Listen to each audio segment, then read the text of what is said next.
The Grand Tour of the Gardens.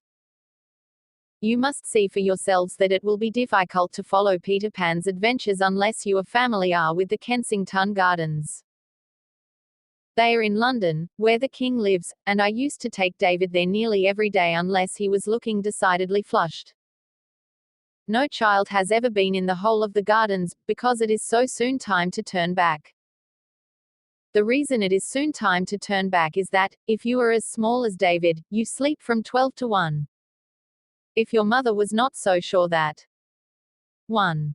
THEGRANDTO you sleep from 12 to 1, you could most likely see the whole of them. The gardens are bounded on one side by a never-ending line of omnibuses, over which your nurse has such authority that if she holds up her finger to any one of them it stops immediately. She then crosses with you in safety to the other side. There are more gates to the gardens than one gate, but that is the one you go in at, and before you go in you speak to the lady with the balloons, who sits just outside. This is as near to being inside as she may venture. Because, if she were to let go her hold of the Rayleigh NGS for one moment, the balloons would lift her up, and she would be flown away. She sits very squat, for the balloons are always tugging at her, and the strain has given her quite a red face. Once she was a new one, because the old one had let go, and David was very sorry for the old. 2. The lady with the balloons, who sits just outside of THEGARDENS 1, but as she did let go, he wished he had been there to see. The gardens are a tremendous big place, with millions and hundreds of trees, and first you come to the figs, but you scorn to loiter there, for the figs is the resort of superior little persons, who are forbidden to mix with the commonalty, and is so named, according to legend, because they dress in full fig. These dainty ones are themselves contemptuously called figs by David and other heroes, and you have a key to the manners and customs of this dandiacal section of the gardens when I tell you that cricket is called crickets here. Occasionally a rebel fig climbs over the fence into the world, and such a one was Miss Mabel Grey, of whom I shall tell you when we come to Miss Mabel Grey's gate. She was the only really celebrated fig.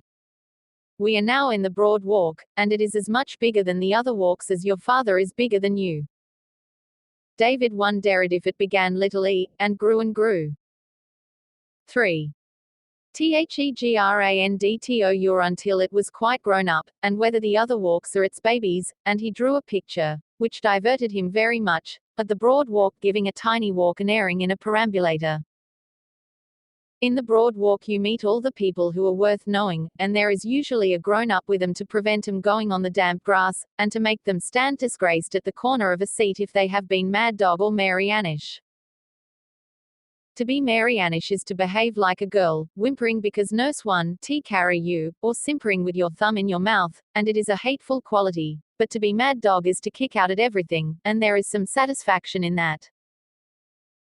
If I were to point out all the notable places as we pass up the Broad Walk, it would be time to turn back before we reach them, and I simply wave my stick at Secco Hewlett's tree, that memorable spot where a boy called Secco lost his penny, and, looking for it, found tuppence. There has been 4. Of THEGARDENS a good deal of excavation going on there ever since. Farther up the walk is the little wooden house in which Marmaduke Perry hid. There is no more awful story of the gardens than this of Marmaduke Perry, who had been Mary Annish 3 days in succession, and was sentenced to appear in the Broad Walk dressed in his sister's clothes. He hid in the little wooden house, and refused to emerge until they brought him knickerbockers with pockets. You now try to go to the Round Pond, but nurses hate it, because they are not really manly, and they make you look the other way, at the big penny in the baby's palace. She was the most celebrated baby of the gardens, and lived in the palace all alone, with ever so many dolls, so people rang the bell, and up she got out of her bed, though it was past 6 o'clock, and she lighted a candle and opened the door in her nightie, and then they all cried with great rejoicings, "Hail, Queen of England!" What puzzled David most was how she knew where the 5. THEGRANDTO your matches were kept. The big penny is a statue about her. Next we come to the hump, which is the part of the broad walk where all the big races are run, and even though you had no intention of running, you do run when you come to the hump. It is such a fascinating, slide down kind of place. Often you stop when you have run about halfway down it, and then you are lost, but there is another little wooden house near here, called the Lost House, and so you tell the man that you are lost and then he finds you. It is glorious fun racing down the hump, but you can't do it on windy days because then you are not there, but the fallen leaves do it instead of you.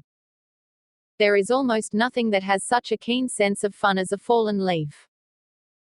From the hump we can see the gate that is called after Miss Mabel Grey, the fig I promised to tell you about. There were always 2 nurses with her, or else 1 mother and 1 nurse, and for a long time. 6. Of Thrush she was a pattern child who always coughed off the table and said, "How do you do?" to the other figs, and the only game she played at was flinging a ball gracefully and letting the nurse bring it back to her. Then one day she tired of it all and went mad dog, and, first, to show that she really was mad dog, she unloosened both her boot laces and put out her tongue east, west, north, and south. She then flung her sash into a puddle and danced on it till dirty water was squirted over her frock, after which she climbed the fence and had a series of incredible adventures, one of the least of which was that she kicked off both her boots. At last she came to the gate that is now called after her, out of which she ran into streets David and I have never been in though we have heard 'em roaring, and still she ran on and would never again have been heard of had not her mother jumped into a bus and thus overtaken her. It all happened, I should say, long ago, and this is not the Mabel Grey whom David knows. 7. Thregrandto you're returning up the broad walk we have on our right the baby walk, which is so full of perambulators that you could cross from side to side stepping on babies, but the nurses won't let you do it. From this walk a passage called Bunting's Thumb, because it is that length, leads into Picnic Street, where there are real kettles, and chestnut blossom falls into your mug as you are drinking. Quite common children picnic here also, and the blossom falls into their mugs just the same. Next comes St. Gover's Well, which was full of water when Malcolm the Bold fell into it. He was his mother's favorite, and he let her put her arm round his neck in public because she was a widow, but he was also partial to adventures, and liked to play with a chimney sweep who had killed a good many bears. The sweep's name was Sooty.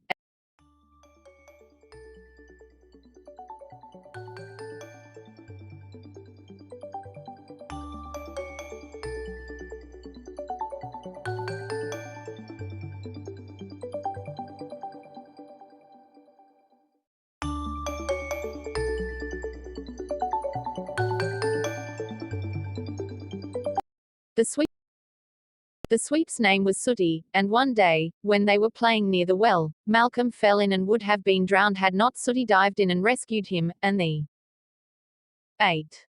of Thregrand's water had washed Sooty clean, and he now stood revealed as Malcolm's long-lost father. So Malcolm would not let his mother put her arm round his neck any more.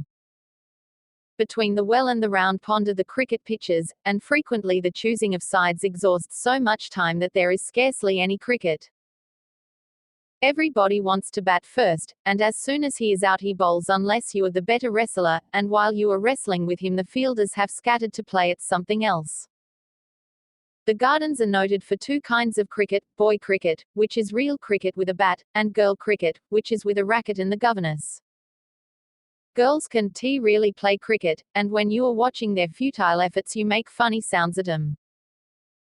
Nevertheless, there was a very disagreeable incident one day when some forward girls challenged David's team, and a disturbing creature called Angela Clare sent down so many Yorkers that, however, instead of telling you the 9. Thregrandto your result of that regrettable match I shall pass on hurriedly to the round pond, which is the wheel that keeps all the gardens going. It is round because it is in the very middle of the gardens, and when you are come to it you never want to go any farther. You can be good all the time at the round pond, however much you try. You can be good in the broad walk all the time, but not at the round pond, and the reason is that you forget, and, when you remember, you are so wet that you may as well be wetter. There are men who sail boats on the round pond, such big boats that they bring them in barrows, and sometimes in perambulators, and then the baby has to walk. The bow-legged children in the gardens are those who had to walk too soon because their father needed the perambulator. You always want to have a yacht to sail on the round pond, and in the end your uncle gives you one, and to carry it to the pond the first day is splendid, also to talk. 10. Of THEGARDENS about it to boys who have no uncle is splendid, but soon you like to leave it at home. For the sweetest craft that slips her moorings in the round pond is what is called a stick boat, because she is rather like a stick until she is in the water and you are holding the string. Then as you walk round, pulleying her, you see little men running about her deck, and sails rise magically and catch the breeze, and you put in on dirty nights at snug harbours which are unknown to the lordly yachts. Night passes in a twink, and again your rakish craft noses for the wind, whales spout, you glide over buried cities, and have brushes with pirates, and cast anchor on coral isles. You are a solitary boy while all this is taking place, for two boys together cannot adventure far upon the round pond, and though you may talk to yourself throughout the voyage, giving orders and executing them with dispatch, you know not, when it is time to go home, where you have been or what swelled your sails, your treasure trove is all locked away. 11.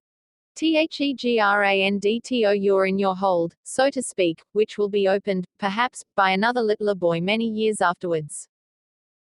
But those yachts have nothing in their hold. Does anyone return to this haunt of his youth because of the yachts that used to sail it? Oh no. It is the stick boat that is freighted with memories. The yachts are toys, their owner a freshwater mariner, they can cross and recross a pond only while the stick boat goes to sea. You yachtsmen with your wands, who think we are all there to gaze on you, your ships are only accidents of this place, and were they all to be boarded and sunk by the ducks, the real business of the round pond would be carried on as usual.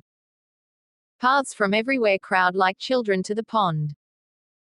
Some of them are ordinary paths, which have a rail on each side, and are made by men with their coats off, but others are vagrants, wide at one spot, and at another so narrow that you can stand astride them. They are called paths that have 12. Of THEGARDENS made themselves, and David did wish he could see them doing it. But, like all the most wonderful things that happen in the gardens, it is done, we concluded, at night after the gates are closed. We have also decided that the paths make themselves because it is their only chance of getting to the round pond. One of these gypsy paths comes from the place where the sheep get their hair cut. When David shed his curls at the hairdressers, I am told, he said goodbye to them without a tremor, though his mother has never been quite the same bright creature since, so he despises the sheep as they run from their shearer, and calls out tauntingly, cowardly, cowardly *custard. But when the man grips them between his legs, David shakes a fist at him for using such big scissors. Another startling moment is when the man turns back the grimy wool from the sheep's shoulders and they look suddenly like ladies in the stalls of a theater. The sheep are so frightened by the shear. 13. Cowardy, JM.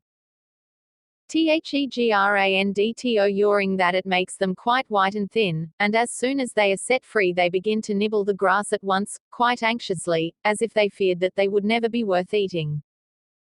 David wonders whether they know each other, now that they are so different, and if it makes them fight with the wrong ones. They are great fighters, and thus so unlike country sheep that every year they give my St. Bernard dog, Porthos, a shock. He can make a field of country sheep fly by merely announcing his approach, but these town sheep come toward him with no promise of gentle entertainment, and then a light from last year breaks upon Porthos. He cannot with dignity retreat, but he stops and looks about him as if lost in admiration of the scenery, and presently he strolls away. 14. Of THEGARDENS with a fine indifference and a glint at me from the corner of his eye.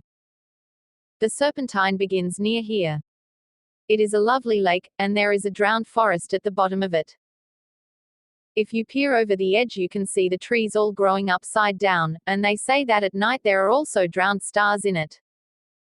If so, Peter Pan sees them when he is sailing across the lake in the Thrush S Nest. A small part only of the Serpentine is in the gardens, for soon it passes beneath a bridge to far away where the island is on which all the birds are born that become baby boys and girls.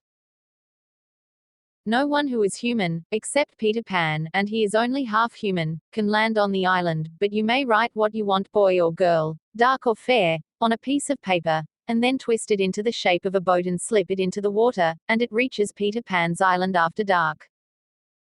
We are on the way home now, though of course, it is all pretense that we can go to so many of the places in one day.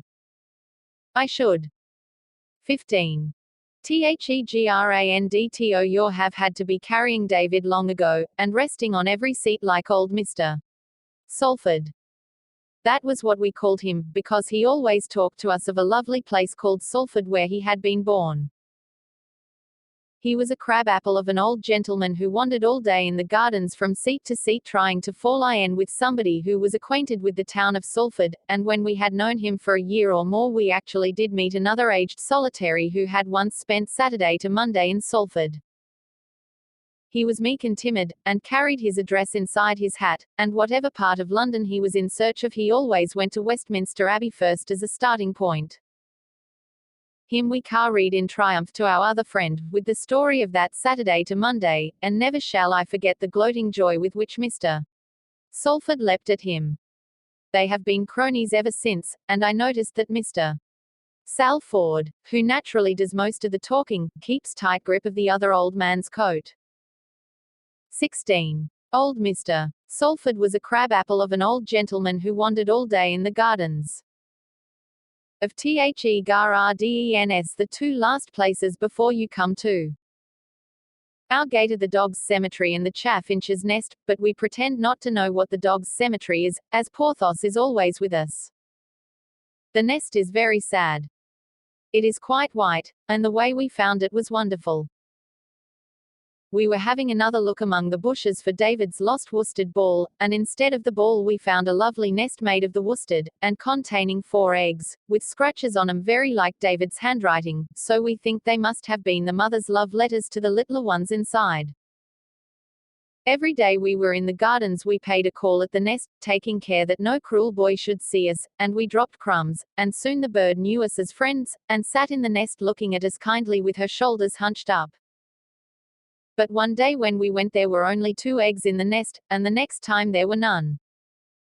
The saddest part of it was that the poor little chaffinch fluttered about the bushes. 17.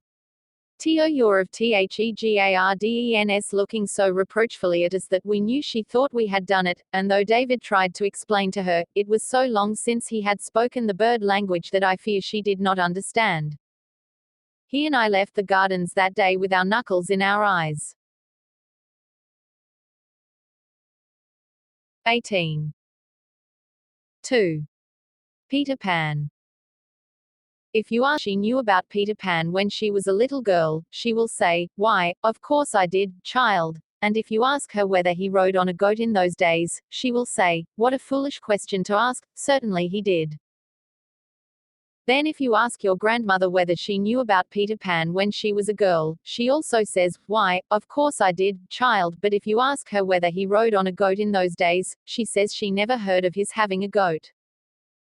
Perhaps she has forgotten, just as she sometimes forgets your name and calls you Mildred, which is your mother's name.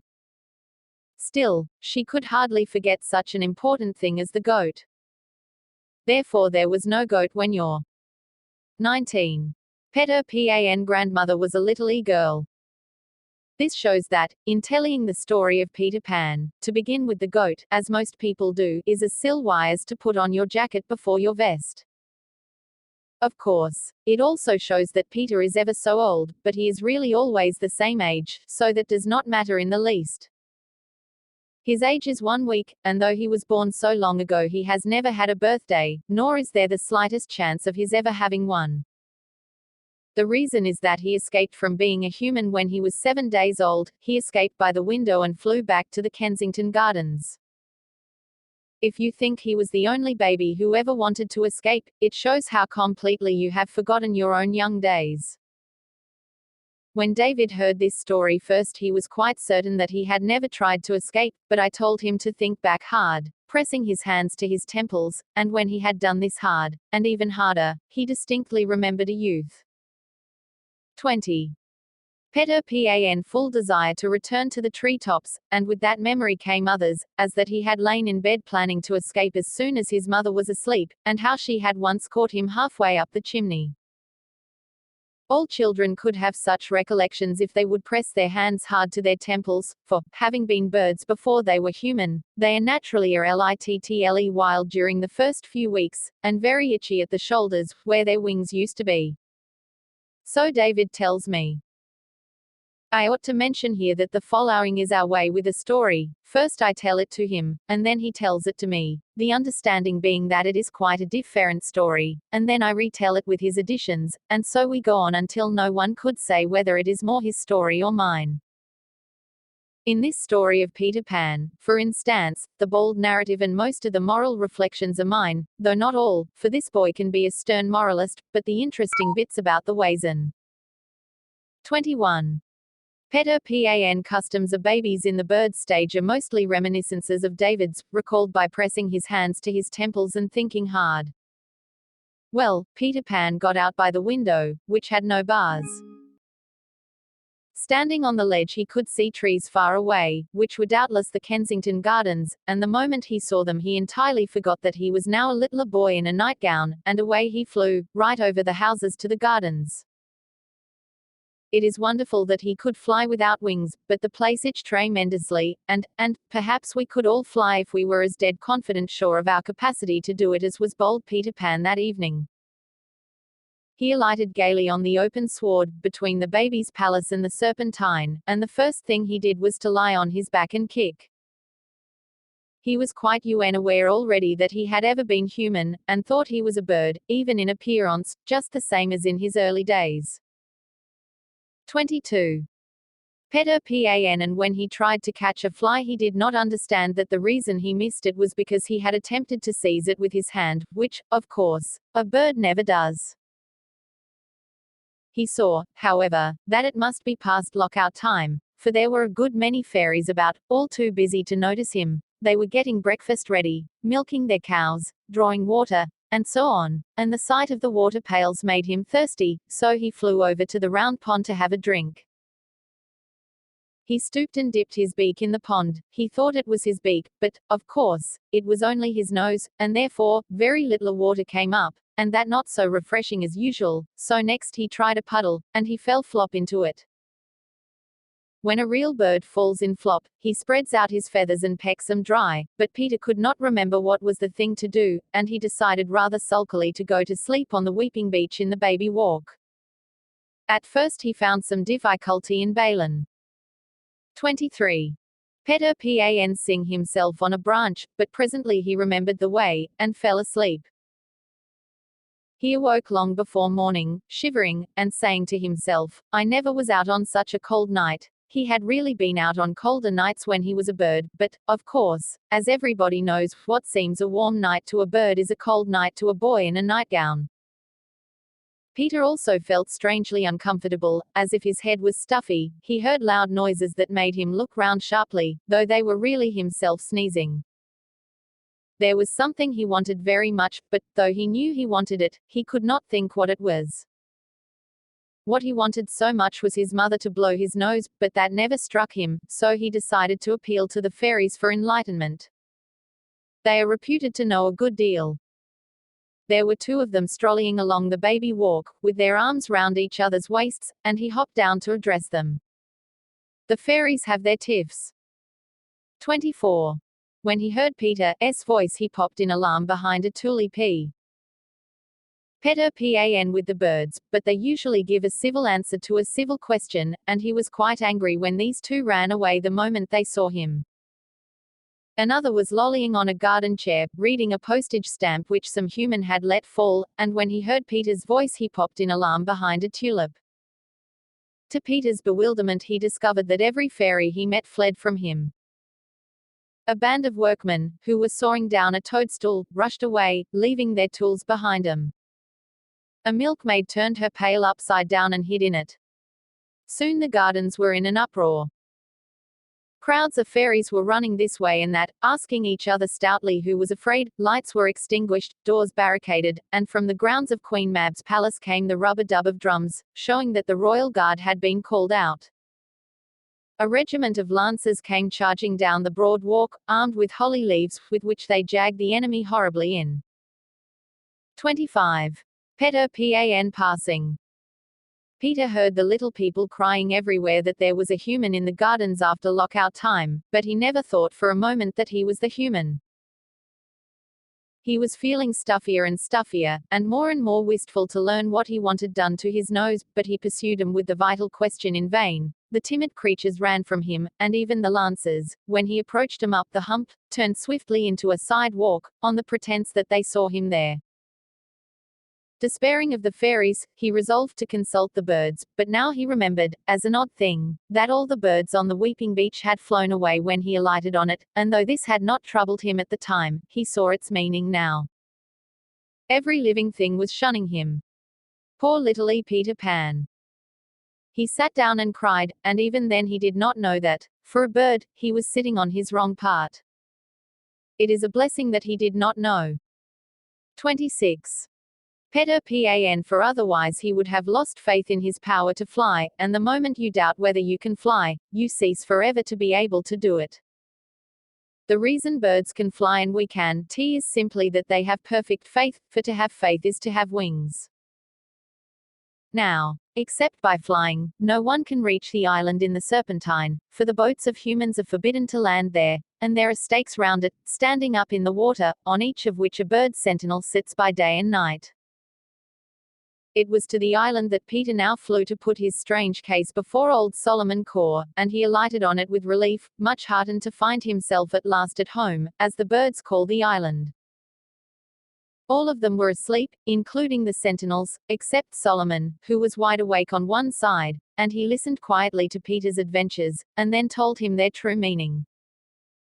"Look at your nightgown, if you don't, believe me," Solomon said, and with staring eyes Peter looked at his nightgown, and 27. Peter Pan then at the sleeping birds. Not one of them wore anything. "How many of your toes are thumbs?"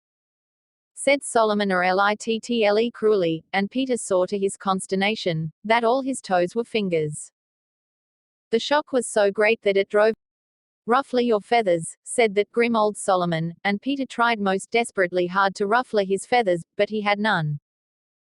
Then he rose up, quaking, and for the first time since he stood on the window ledge, he remembered a lady who had been very fond of him. "I think I shall go back to mother," he said timidly. "Goodbye," replied Solomon Caw with a queer look.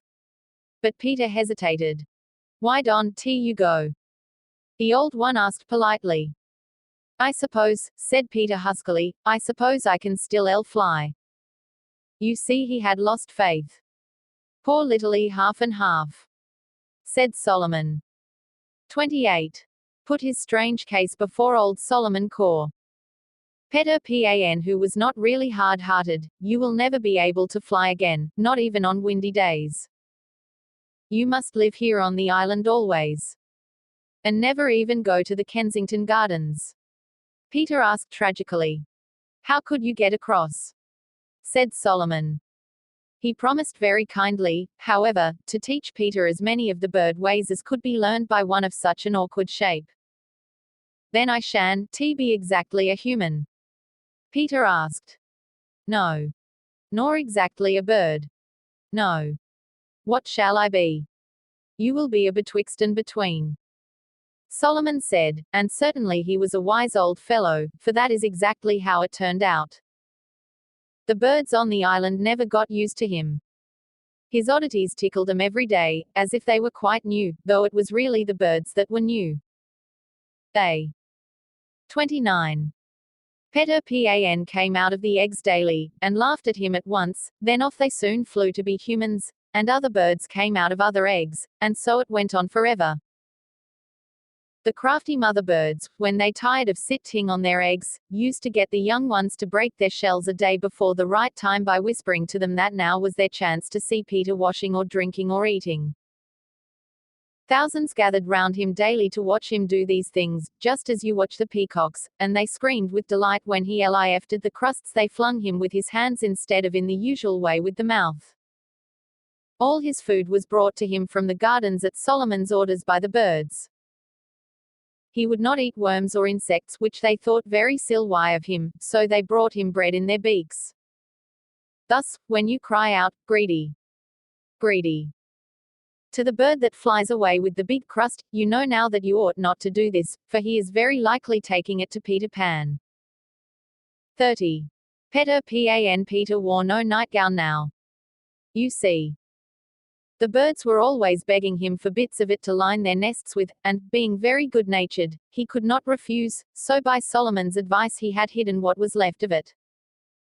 But, though he was now quite naked, you must not think that he was cold or unhappy. He was usually very happy and gay, and the reason was that Solomon had kept his promise and taught him many of the bird ways. To be easily pleased, for instance, and always to be really doing something, and to think that whatever he was doing was a thing of vast importance. Peter became very clever at helping the birds to build their nests. Soon he could build better than a wood pigeon, and nearly as well as a blackbird, though never did he satisfy the finches, and he made nice little water troughs near the nests and dug up worms for the young ones with his fingers. He also became very learned in bird lore, and knew an east wind from a west wind by its smell, and he could see the grass. 31. Pan growing and hear the insects walking about inside the tree trunks. But the best thing Solomon had done was to teach him to have a glad heart. All birds have glad hearts unless you rob their nests, and so as they were the only kind of heart Solomon knew about, it was easy to him to teach Peter how to have one. Peter's heart was so glad that he felt he must sing all day long, just as the birds sing for joy, but, being partly human, he needed an instrument, so he made a pipe of reeds, and he used to sit by the shore of the island of an evening, practicing the sough of the wind and the ripple of the water, and catching handfuls of the shine of the moon, and he put 'em all in his pipe and played them so beautifully that even the birds were deceived, and they would say to each other, "Was that a fish leaping in the water, or was it Peter playing leaping fish on his pipe?" And sometimes he played the Bertha birds, and then the mothers would turn round in their nests too. 32. See whether they had laid an egg.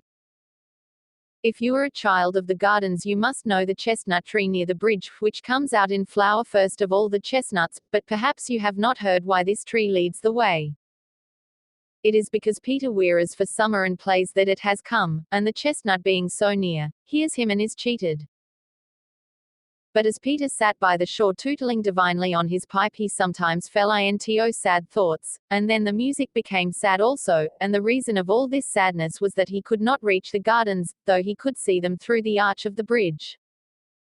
He knew he could never be a real human again, and scarcely wanted to be one, but oh, how he longed to play as other children play, and of course there is no such lovely place to play in as the gardens. The birds brought him news of how boys and girls play, and wistful tears started in Peter's eyes. Perhaps you wonder why he did not swim. 33. Pan across. The reason was that he could not swim. He wanted to know how to swim, but no one on the island knew the way except the ducks, and they are so stupid. They were quite willing to teach him, but all they could say about it was, "You sit down on the top of the water in this way, and then you kick out like that." Peter tried it often, but always before he could kick out he sank. What he really needed to know was how you sit on the water without sinking, and they said it was quite impossible to explain such an easy thing as that. Occasionally swans touched on the island, and he would give them all his day's food and then ask them how they sat on the water, but as soon as he had no more to give them, the hateful things hissed at him and sailed away. Once he really thought he had discovered a way of reaching the gardens. A wonderful white thing, like a runaway newspaper, floated high over the island and then tumbled, rolling over and over after the 34. Pan manner of a bird that has broken its wing. Peter was so frightened that he hid, but the birds told him it was only a kite, and what a kite is, and that it must have tugged its string out of a boy's hand, and soared away. After that they laughed at Peter for being so fond of the kite, He loved it so much that he even slept with one hand on it, and I think this was pathetic and pretty, for the reason he loved it was because it had belonged to a real boy. To the birds this was a very poor reason, but the older ones felt grateful to him at this time because he had nursed a number of fledglings through the German measles, and they offered to show him how birds fly a kite. So 6 of them took the end of the string in their beaks and flew away with it, and to his amazement it flew after them and went even higher than they. Peter screamed out, "Do it again." And with great good nature they did it several times, and always instead of thanking him he cried, "Do it again." Which shows that 35. Peter Pan even now he had not quite forgotten what it was to be a boy. At last, with a grand design burning within his brave heart, he begged them to do it once more with him clinging to the tail, and now 100 flew off with the string, and Peter clung to the tail, meaning to drop off when he was over the gardens. But the kite broke to pieces in the air, and he would have been drowned in the Serpentine had he not caught hold of 2 indignant swans and made him carry him to the island. After this the birds said that they would help him no more in his mad enterprise. Nevertheless, Peter did reach the gardens at last by the help of Shelley's boat, as I am now to tell you. 36. After this the birds said that they would help him no more in his mad enterprise. 3. The Thrush S Nest. Shelley was a young gentleman and as grown up as he need ever expect to be. He was a poet, and they are never exactly grown up. They are people who despise money except what you need for today, and he had all that and £5 over. So, when he was walking in the Kensington gardens, he made a paper boat of his bank note, and sent it sailing on the Serpentine. It reached the island at night, and the lookout brought it to Solomon Core, who thought at first that it was the usual thing, a message from a lady, saying she would be obliged if he could let her have a good one. They always ask for the best one he has, and if he likes the letter he sends one from Class A, but if it ruffles him he sends 37. Thrush S Nest very funny ones indeed. Sometimes he sends none at all, and at another time he sends a nestful, it all depends on the mood you catch him in. He likes you to leave it all to him, and if you mention particularly that you hope he will see his way to making it a boy this time, he is almost sure to send another girl. And whether you are a lady or only a little boy who wants a baby sister, always take pains to write your address clearly.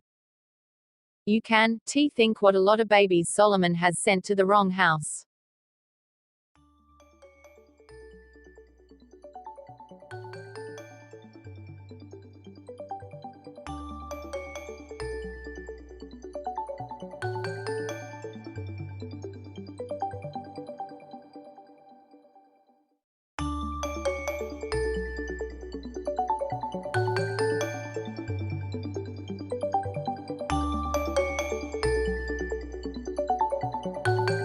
You can think what a lot of babies Solomon has sent to the wrong house.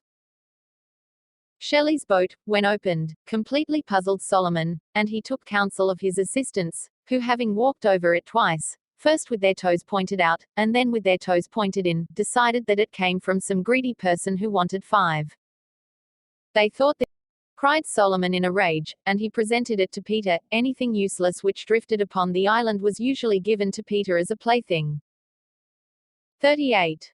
Thrush S Nest, but he did not play with his precious bank note, for he knew what it was at once, having been very observant during the week when he was an ordinary boy. With so much money, he reflected, he could surely at last contrive to reach the gardens, and he considered all the possible ways, and decided, wisely, I think, to choose the best way. But, first, he had to tell the birds of the value of Shelley's boat, and though they were too honest to demand it back, he saw that they were galled, and they cast such black looks at Solomon, who was rather vain of his cleverness, that he flew away to the end of the island, and sat there very depressed with his head buried in his wings. Now Peter knew that unless Solomon was on your side, you never got anything done for you in the island, so he followed him and tried to hearten him. Nor was this all that Peter did to gain the powerful old fellow's goodwill. You must know that Solomon had no intention of remaining in office all his life. He looked 39. Thrush S Nest forward to retiring by and by, and devoting his green old age to a life of pleasure on a certain new stump in the figs which had taken his fancy, and for years he had been quietly filling his stocking. It was a stocking belonging to some bathing person which had been cast upon the island, and at the time I speak of it contained 180 crumbs, 34 nuts, 16 crusts, a pen wiper, and a boot lace. When his stocking was full, Solomon calculated that he would be able to retire on a competency. Peter now gave him £1. He cut it off his banknote with a sharp stick. This made Solomon his friend forever, and after the two had consulted together they called a meeting of the thrushes. You will see presently why thrushes only were invited. The scheme to be put before them was really Peter's, but Solomon did most of the talking, because he soon became irritable if other people talked. He began by saying that he had been much impressed by the 40. For years he had been quietly filling his stocking. Thrush S Nest superior ingenuity shown by the thrushes in nest building, and this put him into good humor at once, as it was meant to do, for all the quarrels between birds are about the best way of building nests. Other birds, said Solomon, omitted to line their nests with mud, and as a result they did not hold water. Here he cocked his head as if he had used an unanswerable argument, but, unfortunately, a Mrs.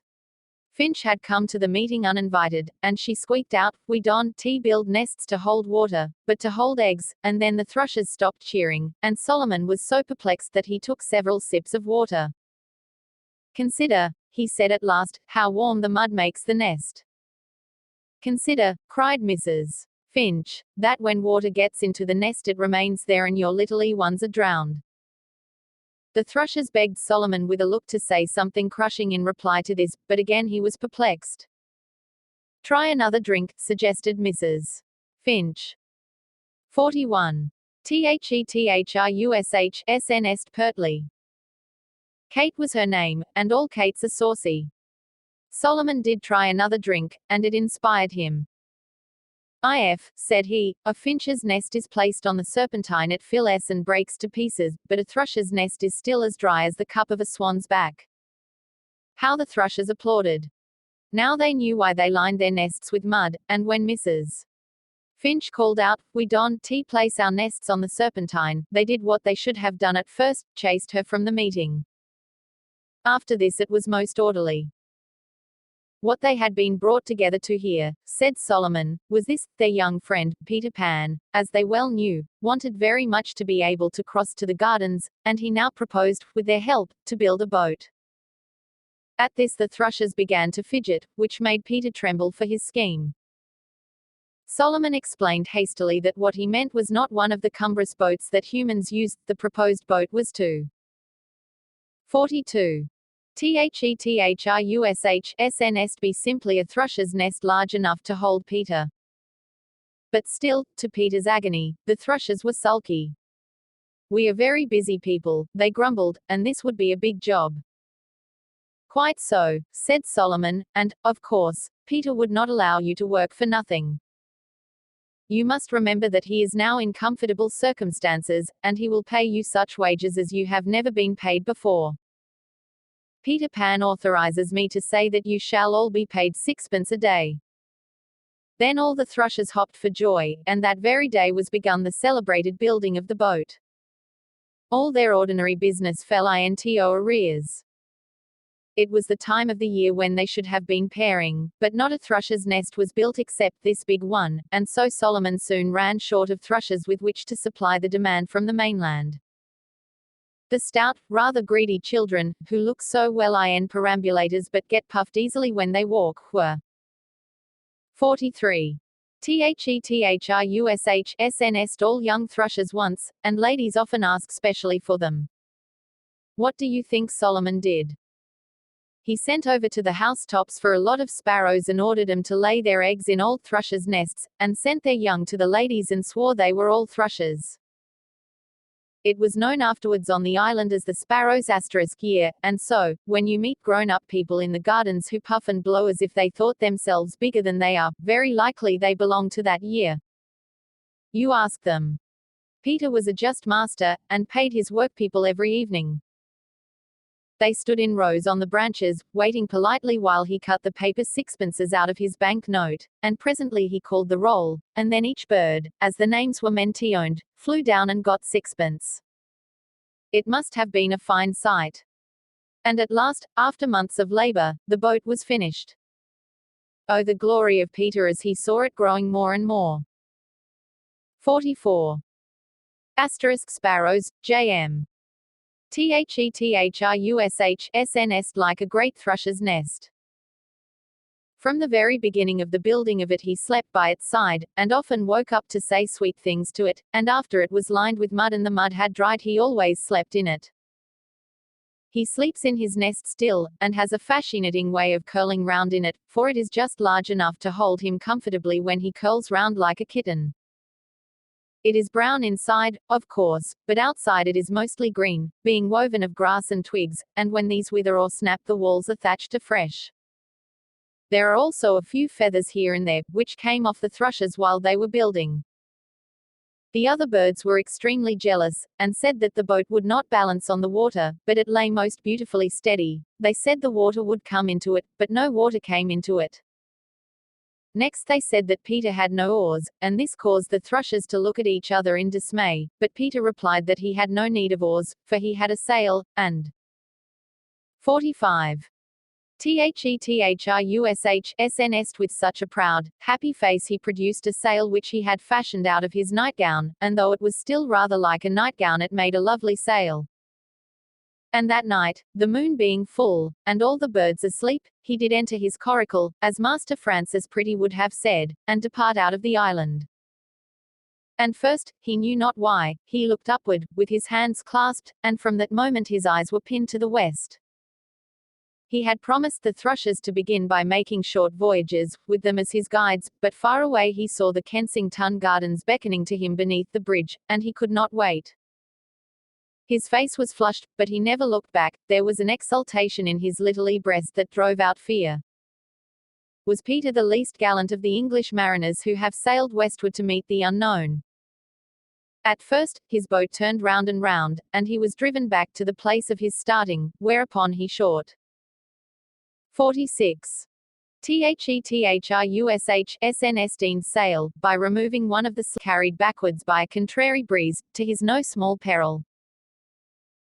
He now let go the sail, with the result that he was drifted towards the far shore, where a black shadows he knew not the dangers of, but suspected him, and so once more hoisted his nightgown and went rumour of the shadows until he caught a favouring wind, which bore him westward, but at so great a speed that he was like to be broke against the bridge. Which, having avoided, he passed under the bridge and came, to his great rejoicing, within full sight of the delectable gardens. But having tried to cast anchor, which was a stone at the end of a piece of the kite string, he found no bottom, and was fain to hold off, seeking for moorage, and, feeling his way, he buffeted against a sunken reef that cast him overboard by the greatness of the shock, and he was near to being drowned, but clambered back into the vessel. There now arose a mighty storm, accompanied by 47. Thrush S Nest roaring of waters, such as he had never heard the like, and he was tossed this way and that, and his hands so numbed with the cold that he could not close them. Having escaped the danger of which, he was mercifully carried into a small bay, where his boat rode at peace. Nevertheless, he was not yet in safety, for, on pretending to disembark, he found a multitude of small people drawn up on the shore to contest his landing, and shouting shrill why to him to be off, for it was long past lockout time. This, with much brandishing of their holly leaves, and also a company of them carried an arrow which some boy had left in the gardens, and this they were prepared to use as a battering ram. Then Peter, who knew them for the fairies, called out that he was not an ordinary human and had no desire to do them displeasure, but to be their friend. Nevertheless, having found a jolly harbour, he was in no temper to draw off there. 48. Nevertheless, J.M. Thrush S Nest from, and he warned them if they sought to mischief him to stand to their harms. So saying, he boldly leapt ashore, and they gathered around him with intent to slay him. But there then arose a great cry among the women, and it was because they had now observed that his sail was a baby's nightgown. Whereupon they straightway loved him, and grieved that their laps were too small, the which I cannot explain, except by saying that such is the way of women. The men fairies now sheathed their weapons on observing the behavior of their women, on whose intelligence they set great store, and they led him civilly to their queen, who conferred upon him the courtesy of the gardens after lockout time, and henceforth Peter could go whither he chose, and the fairies had orders to put him in comfort. Such was his first voyage to the gardens, and you may gather from the antiquity of the language that it took place a long 49. Thrush S Nest time ago. But Peter never grows any older, and if we could be watching for him under the bridge tonight, but, of course, we can't. I dare say we should see him hoisting his nightgown and sailing or paddling towards us in the Thrush's Nest. When he sails, he sits down, but he stands up to paddle. I shall tell you presently how he got his paddle. Long before the time for the opening of the gates comes he steals back to the island, for people must not see him, he is not so human as all that, but this gives him hours for play, and he plays exactly as real children play. At least he thinks so, and it is one of the pathetic things about him that he often plays quite wrongly. You see, he had no one to tell him how children really play, for the fairies are all more or less in hiding until dusk, and so know nothing, and though the birds pretended that they could tell him a great deal, when the time for telling came, it was wonderful how little they 50. Fairies are all more or less in hiding until dusk. Thrush S Nest really knew. They told him the truth about hide and seek, and he often plays it by himself, but even the ducks on the round pond could not explain to him what it is that makes the pond so fascinating to boys. Every night the ducks have forgotten all the events of the day, except the number of pieces of cake thrown to them. They are gloomy creatures, and say that cake is not what it was in their young days. So Peter had to find out many things for himself. He often played ships at the round pond, but his ship was only a hoop which he had found on the grass. Of course, he had never seen a hoop, and he wondered what you play it with them, and decided that you play it pretending they are boats. This hoop always sank at once, but he waded in for it, and sometimes he dragged it gleefully round the rim of the pond, and he was quite proud to think that he had discovered what boys do with hoops. 51. Thrush S Nest another time, when he found a child's pail, he thought it was for sitting in, and he sat so hard in it that he could scarcely get out of it. Also he found a balloon. It was bobbing about on the hump, quite as if it was having a game by itself, and he caught it after an exciting chase. But he thought it was a ball, and Jenny Wren had told him that boys kick balls, so he kicked it, and after that he could not find it anywhere. Perhaps the most surprising thing he found was a perambulator. It was under a lime tree, near the entrance to the Fairy Queen's winter palace, which is within the circle of the 7 Spanish chestnuts, and Peter approached it warily, for the birds had never mentioned such things to him. Lest it was alive, he addressed it politely, and then, as it gave no answer, he went nearer and felt it cautiously. He gave it a little push, and it ran from him, which made him think it must be alive after all, but, as it had run from him, he 52. Thrush S Nest was not afraid. So he stretched out his hand to pull it to him, but this time it ran at him, and he was so alarmed that he leapt the railing and scudded away to his boat. You must not think, however, that he was a coward, for he came back next night with a crust in one hand and a stick in the other, but the perambulator had gone, and he never saw any other one. I have promised to tell you also about his paddle. It was a child's spade which he had found near St. Gov's well, and he thought it was a paddle. Do you pity Peter Pan for making these mistakes? If so, I think it rather silly of you. One must pity him now and then, but to pity him all the time would be impertinence. He thought he had the most splendid time in the gardens, and to think you have it is almost quite as good as really to have it. He played without ceasing, while you often waste time by being mad dog or Mary Annish. He could be neither. 53. Thrush S Nest of these things, for he had never heard of them, but do you think he is to be pitied for that? Oh, he was merry. He was as much merrier than you, for instance, as you are merrier than your father. Sometimes he fell, like a spinning top, and from sheer merriment. Have you seen a greyhound leaping the fences of the gardens? That is how Peter leaps them. And think of the music of his pipe. Gentlemen who walk home at night write to the papers to say they heard a nightingale in the gardens, but it is really Peter's pipe they hear. Of course, he had no mother, at least, what use was she to him? You can be sorry for him for that, but don't be too sorry, for the next thing I mean to tell you is how he revisited her. It was the fairies who gave him the chance. 54. IV. Lockout time. It is frightfully difficult to know much about the fairies, and almost the only thing known for certain is that there are fairies wherever there are children. Long ago children were forbidden the gardens, and at that time there was not a fairy in the place, then the children were admitted, and the fairies came trooping in that very evening.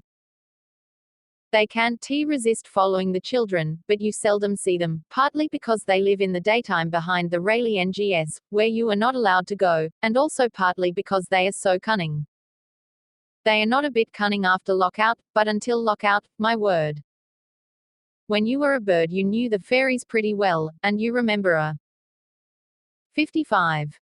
Outtime good deal about 'em in your babyhood, which it is a great pity you can write down, for gradually you forget, and I have heard of children who declared that they had never once seen a fairy.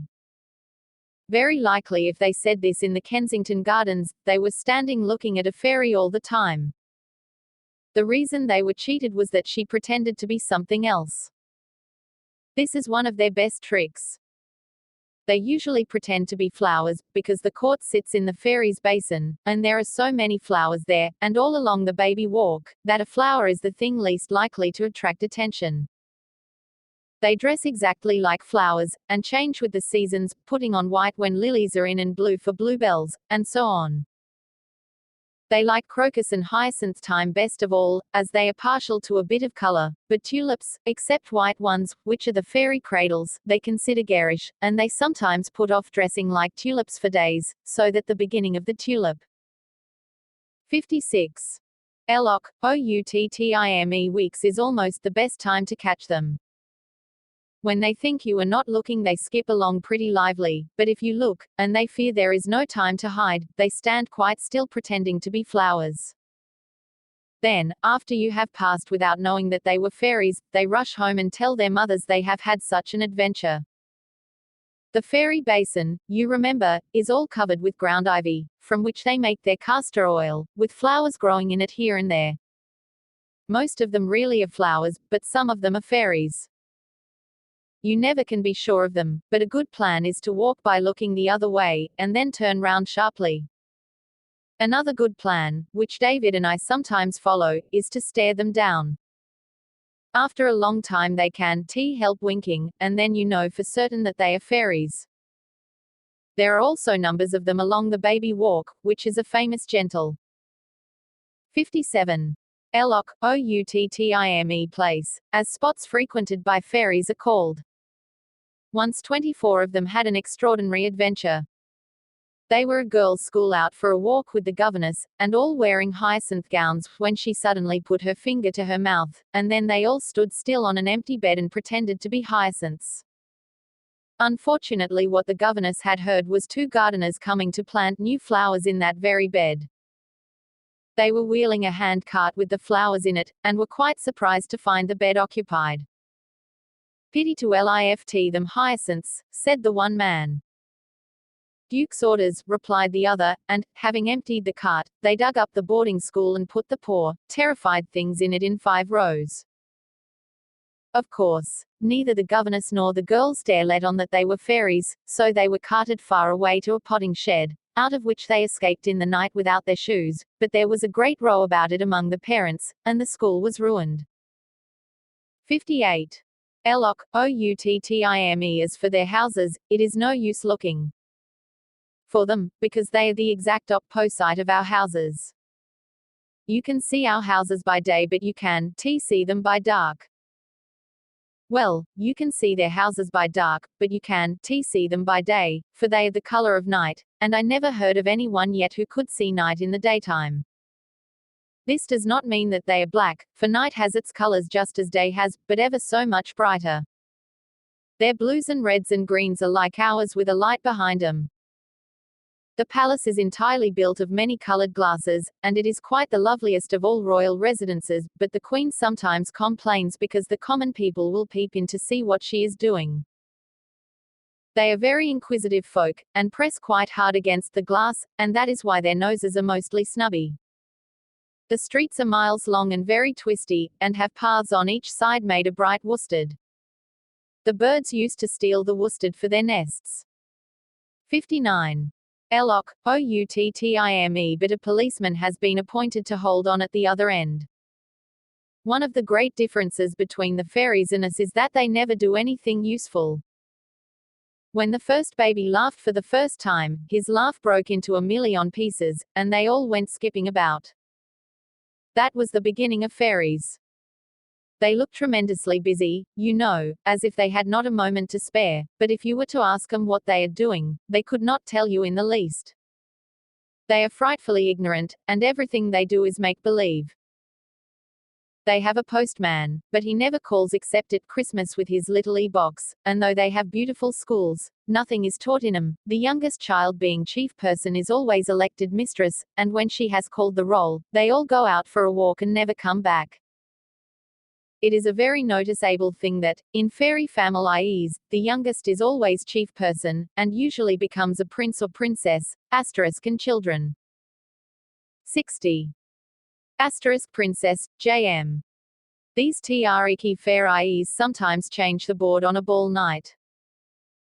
Eloc, outtime, remember this, and think it must be so among humans also, and that is why they are often made uneasy when they come upon their mother furtively putting new frills on the bassinet. You have probably observed that your baby sister wants to do all sorts of things that your mother and her nurse want her not to do, to stand up at sitting down time, and to sit down at stand up time, for instance, or to wake up when she should fall asleep, or to crawl on the floor when she is wearing her best frock, and so on, and perhaps you put this down to naughtiness. But it is not, it simply means that she is doing as she has seen the fairies do. She begins by following their ways, and it takes about 2 years to get her into the human ways. Her fits of passion, which are awful to behold, and are usually called teething, are no such thing. They are her natural exasperation, because we don't understand her, though she is talking an intelligible language. She is talking fairy. The reason. 61. Eloc, outtime, mothers and nurses know what her remarks mean, before other people know, as that gooch means give it to me at once, while why is why do you wear such a funny hat?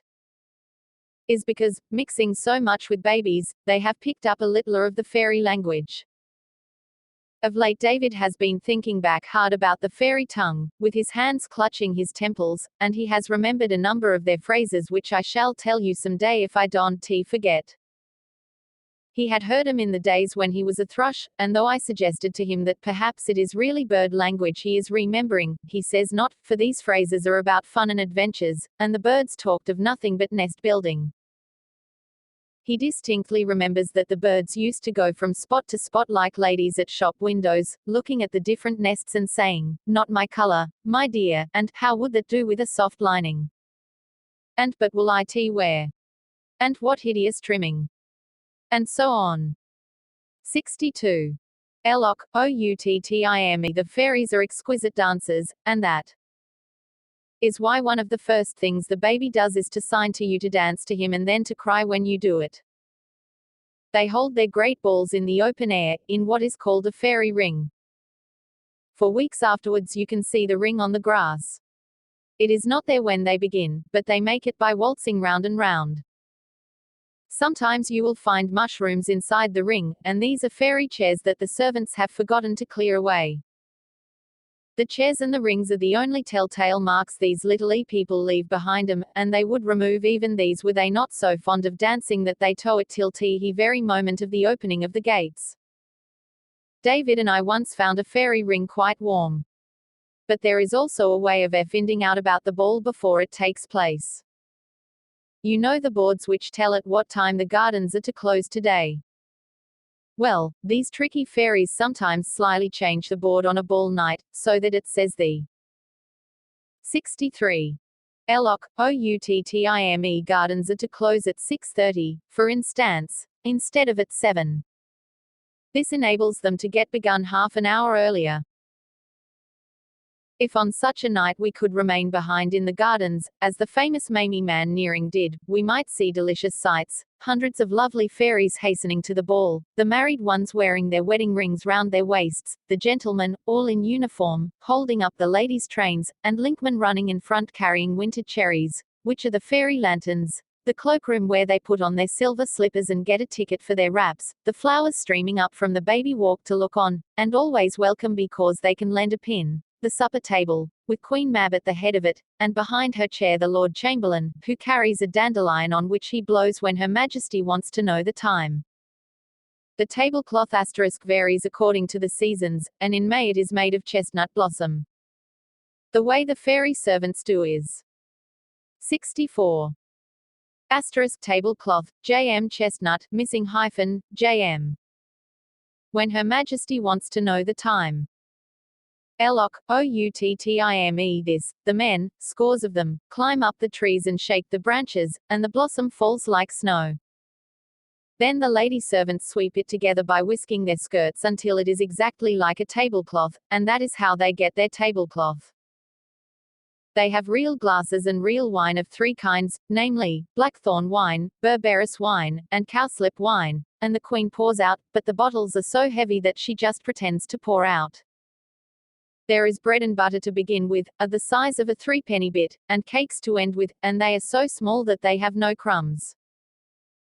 The fairies sit round on mushrooms, and at first they are well behaved and always cough off the table, and so on, but after a bit they are not so well behaved and stick their fingers into the butter, which is got from the roots of old trees, and the really horrid ones crawl over the tablecloth chasing sugar or other delicacies with their tongues. When the queen sees them doing this she signs to 65. Lock, OUTTIME the servants to wash up and put away, and then everybody adjourns to the dance, the queen walking in front while the Lord Chamberlain walks behind her, carrying 2 little pots, one of which contains the juice of wallflower and the other the juice of Solomon's seals. Wallflower juice is good for reviving dancers who fall to the ground in a fit, and Solomon's seals juice is for bruisers. They bruise very easily, and when Peter plays faster and faster they foot it till they fall down in fits. For, as you know without my telling you, Peter Pan is the fairies' orchestra. He sits in the middle of the ring, and they would never dream of having a smart dance nowadays without him. P. is written on the corner of the invitation cards sent out by all really good families. They are grateful little people, too, and at the princess's coming-of-age ball, they come of age on their 2nd birthday and have a birthday every month, they gave him the wish of his heart. 66. Peter Pan is the Fair Eyes Orchestra. Lock, OUTTIME the way it was done was this. The queen ordered him to kneel, and then said that for playing so beautifully she would give him the wish of his heart. Then they all gathered round Peter to hear what was the wish of his heart, but for a long time he hesitated, not being certain what it was himself. If I chose to go back to mother, he asked at last, could you give me that wish? Now this question vexed him, for were he to return to his mother they should lose his music, so the queen tilted her nose contemptuously and said, pooh. Ask for a much bigger wish than that. That quite a little a wish. He inquired. As littly as this, the queen answered, putting her hands near each other. What size is a big wish? He asked. She measured it off on her skirt and it was a very handsome length. Then Peter reflected and said, well, then, I think I shall have 2 little wishes instead of 1 big one. 67. Lock, outtime. Of course. The fairies had to agree, though. His cleverness rather shocked him, and he said that his first wish was to go to his mother, but with the right to return to the gardens if he found her disappointing. His second wish he would hold in reserve. They tried to dissuade him, and even put obstacles in the way. I can give you the power to fly to her house, the queen said, but I can't open the door for you. The window I flew out it will be open, Peter said confidently. Mother always keeps it open in the hope that I may fly back. How do you know? They asked, quite surprised, and, really, Peter could not explain how he knew. I just do know, he said. So as he persisted in his wish, they had to grant it. The way they gave him power to fly was this: they all tickled him on the shoulder, and soon he felt a funny 68. Lock, outtime itching in that part, and then up he rose higher and higher, and flew away out of the gardens and over the housetops. It was so delicious that instead of flying straight to his own home he skimmed away over St. Paul's to the Crystal Palace and back by the river and Regent's Park, and by the time he reached his mother's window he had quite made up his mind that his second wish should be to become a bird. The window was wide open, just as he knew it would be, and in he fluttered, and there was his mother lying asleep. Peter alighted softly on the wooden rail at the foot of the bed and had a good look at her. She lay with her head on her hand, and the hollow in the pillow was like a nest lined with her brown wavy hair. He remembered, though he had long forgotten it, that she always gave her hair a holiday at night. How sweet the frills of her nightgown were! He was very glad she was such a pretty mother. But she looked sad, and he knew why. 69. Lock, outtime. She looked sad. One of her arms moved as if it wanted to go round something, and he knew what it wanted to go round. Oh mother, said Peter to himself, if you just knew who is sitting on the rail at the foot of the bed. Very gently he patted the little mound that her feet made, and he could see by her face that she liked it. He knew he had but to say, Mother, ever so softly, and she would wake up. They always wake up at once if it is you that says their name. Then she would give such a joyous cry and squeeze him tight.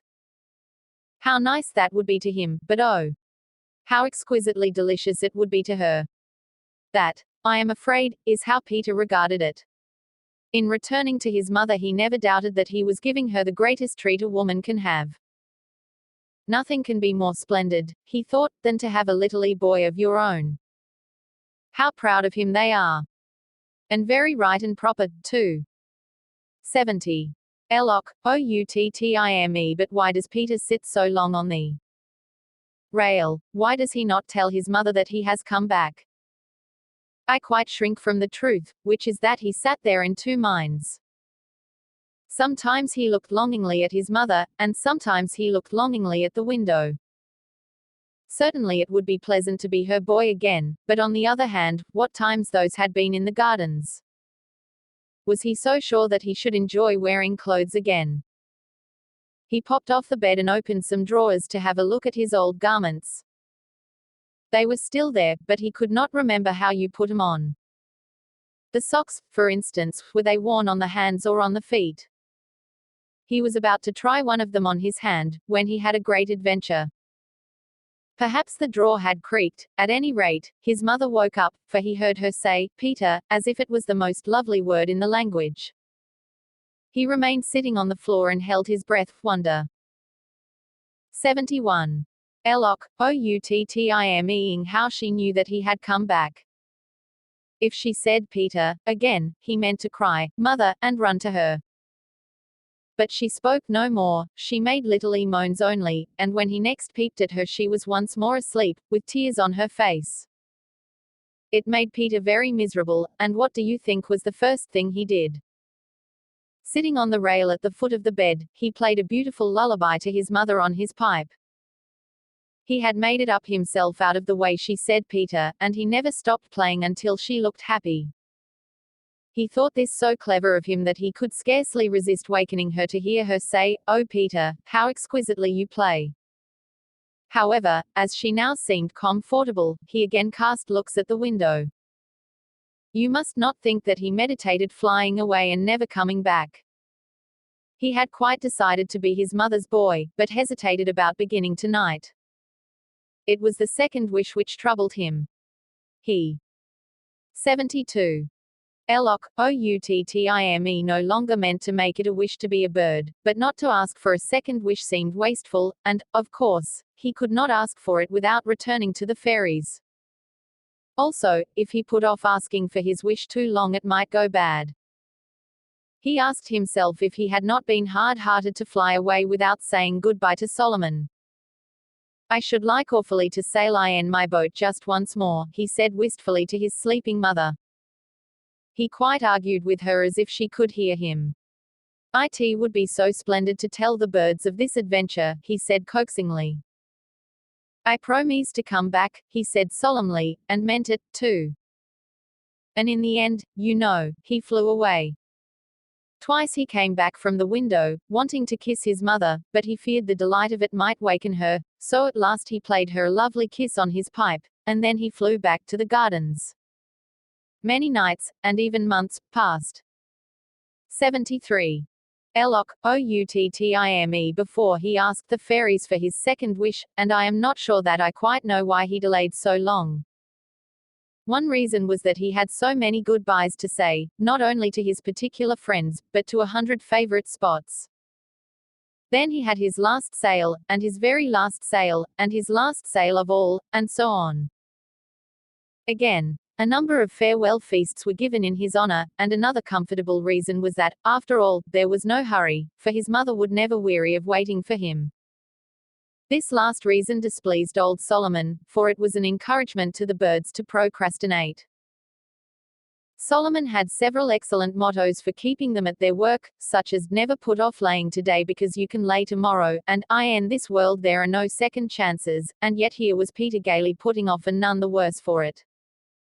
The birds pointed this out to each other, and fell into lazy habits.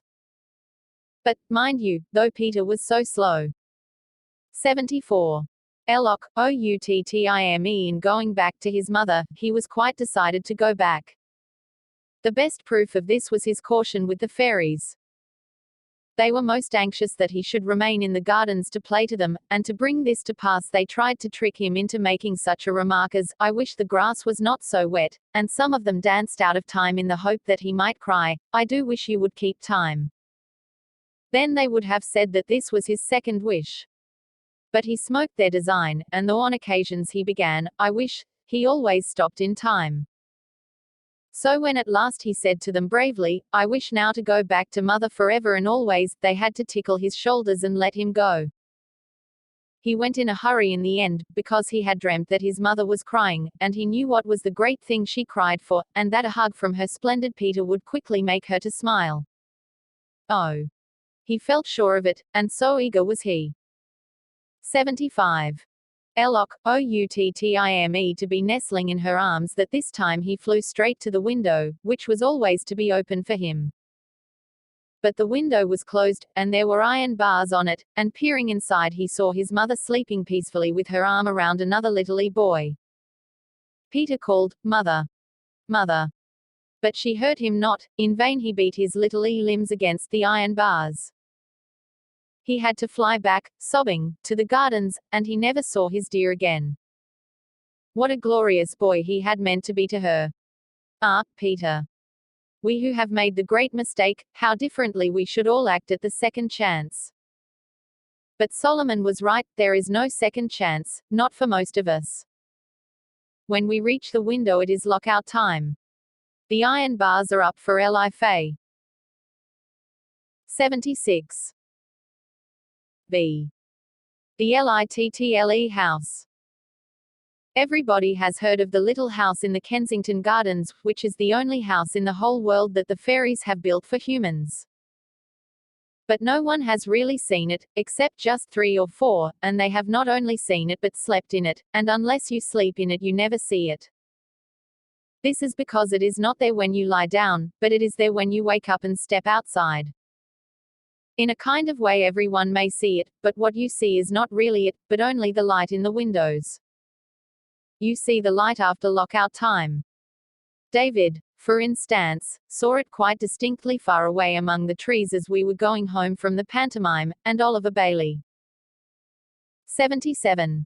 Thelittlehouse saw it the night he stayed so late at the temple, which is the name of his father's office.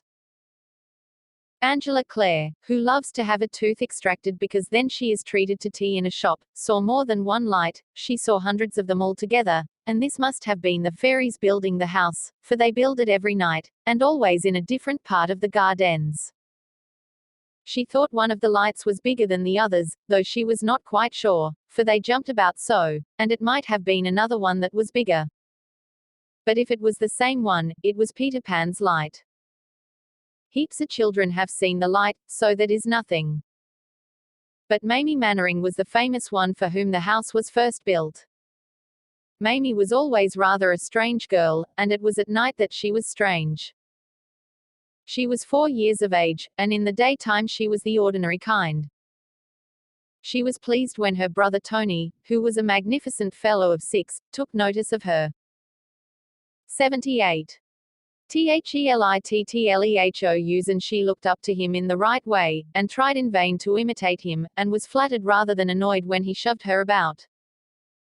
Also, when she was batting, she would pause though the ball was in the air to point out to you that she was wearing new shoes. She was quite the ordinary kind in the daytime. But as the shades of night fell, Tony, the swaggerer, lost his contempt for Mamie and eyed her fearfully, and no wonder, for with dark there came into her face a look that I can describe only as a leery look. It was also a serene look that contrasted grandly with Tony's uneasy glances.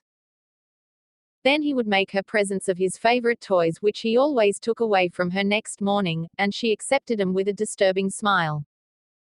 The reason he was now become so wheedling and she so mysterious was, in brief, that they knew they were about to be sent to bed.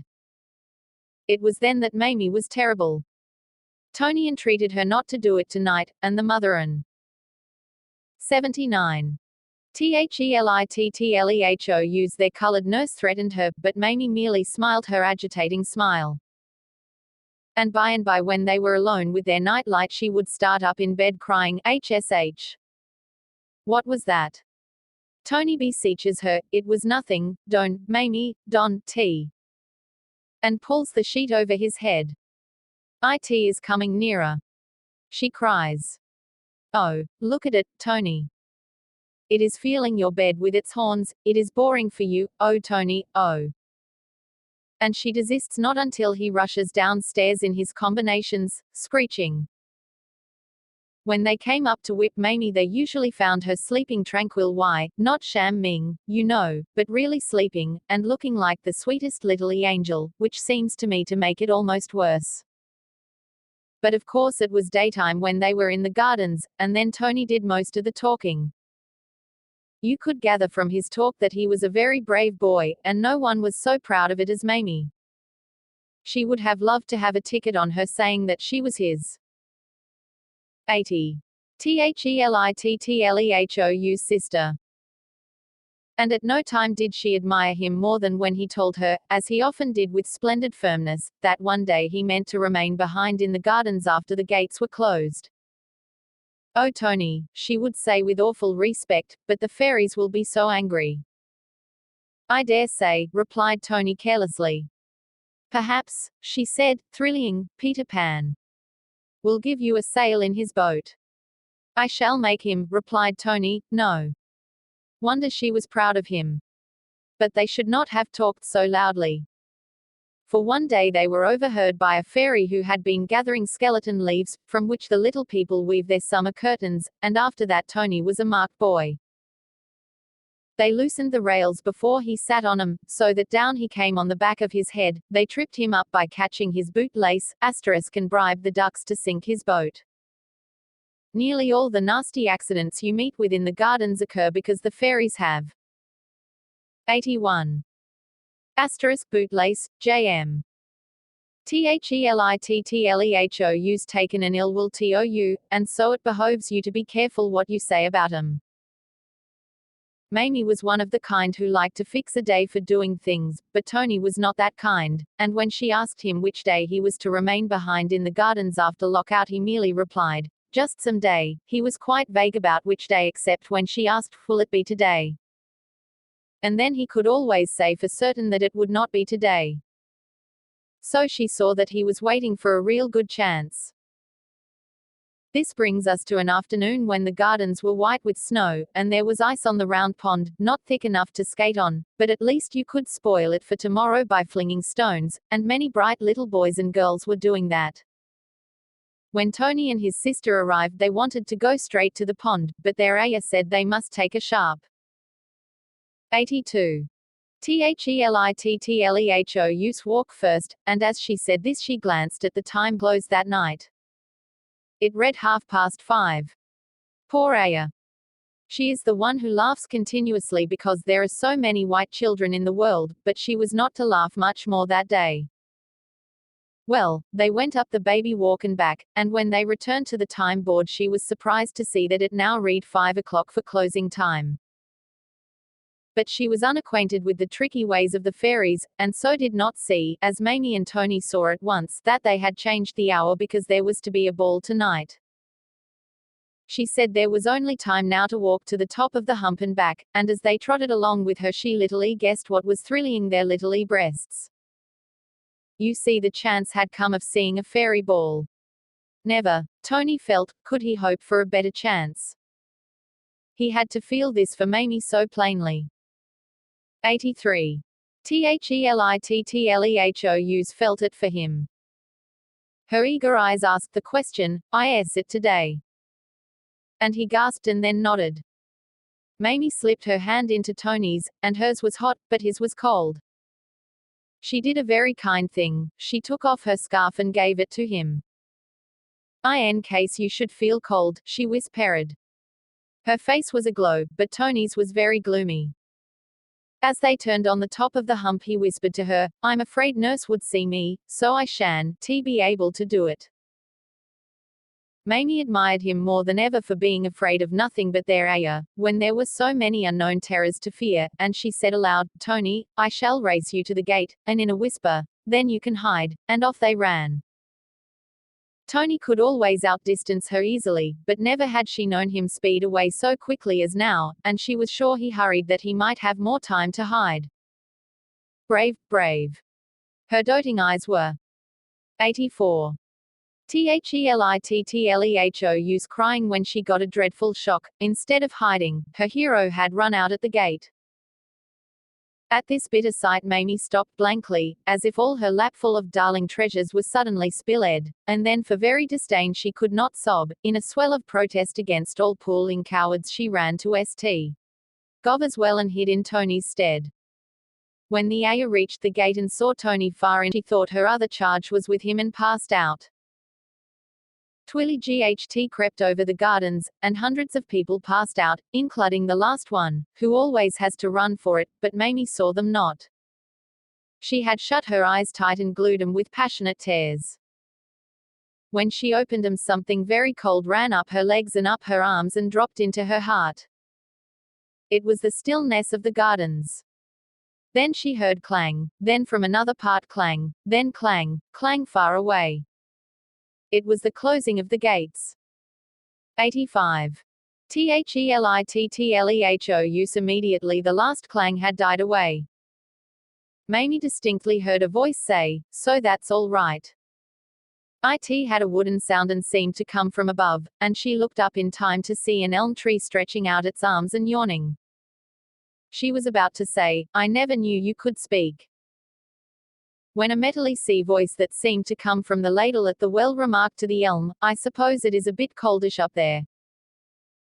And the elm replied, not particularly, but you do get numb standing so long on one leg, and he flapped his arms vigorously just as the cabmen do before they drive off. Mamie was quite surprised to see that a number of other tall trees were doing the same sort of thing, and she stole away to the baby walk and crouched observantly under a Minorca holly which shrugged its shoulders but did not seem to mind her. She was not in the least cold. She was wearing a russet-colored pelisse and had the hood over her head, so that nothing. 86. THELITTLEHOUS of her showed except her dear little face and her curls. The rest of her real self was hidden far away inside so many warm garments that in shape she seemed rather like a ball. She was about 40 round the waist. There was a good deal going on in the baby walk, where Mamie arrived in time to see a magnolia and a Persian lilac step over the railing and set off for a smart walk. They moved in a jerky sort of way certainly, but that was because they used crutches. An elderberry hobbled across the walk, and stood chatting with some young quinces, and they all had crutches. The crutches were the sticks that are tied to young trees and shrubs. They were quite familiar objects to Mamie, but she had never known what they were for until tonight. She peeped up the walk and saw her first fairy. He was a street boy fairy who was running up the walk closing the weeping trees. The way he did it was this, he 87. Mamie, J.M. THELITTLEHOUs pressed a spring in the trunks and they shut like umbrellas, deluging the little plants beneath with snow. Oh you naughty, naughty child. Mamie cried indignantly, for she knew what it was to have a dripping umbrella about your ears. Fortunately the mischievous fellow was out of earshot, but a chrysanthemum heard her, and said so pointedly, "Hoity-toity, what is this?" that she had to come out and show herself. Then the whole vegetable kingdom was rather puzzled what to do.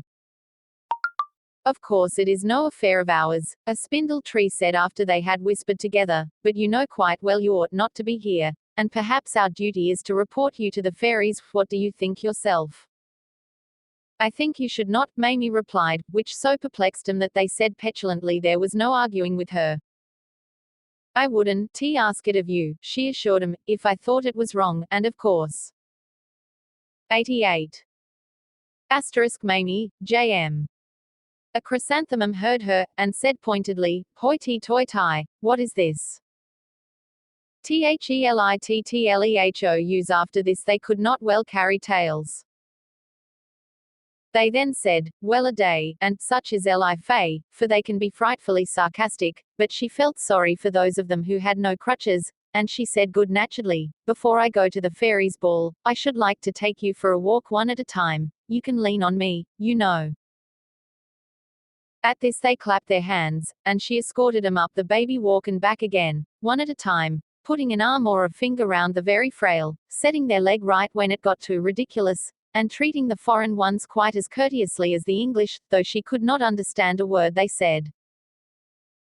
They behaved well on the whole, though some whimpered that she had not taken them as far as she took Nancy or Grace or Dorothy, and others jagged her, but it was quite unintentional, and she was too much of a lady to cry out. So much walking tired her, and she was anxious to be off to the ball, but she no longer felt afraid. 89. THELITTLEHOUs The reason she felt no more fear was that it was now nighttime, and in the dark, you remember, Mamie was always rather strange. They were now loth to let her go, for, if the fairies see you, they warned her, they will mischief you, stab you to death, or compel you to nurse their children, or turn you into something tedious, like an evergreen oak. As they said this they looked with affected pity at an evergreen oak, for in winter they are very envious of the evergreens. "Oh, la," replied the oak bittingly, "how deliciously cozy it is to stand here buttoned to the neck and watch you poor naked creatures shivering." This made them sulky, though they had really brought it on themselves, and they drew for Mamie a very gloomy picture of the perils that would face her if she insisted on going to the ball. She learned from a purple filbert that the court was not in its usual good temper. 90. Shook his bald head and murmured, "Cold, quite cold."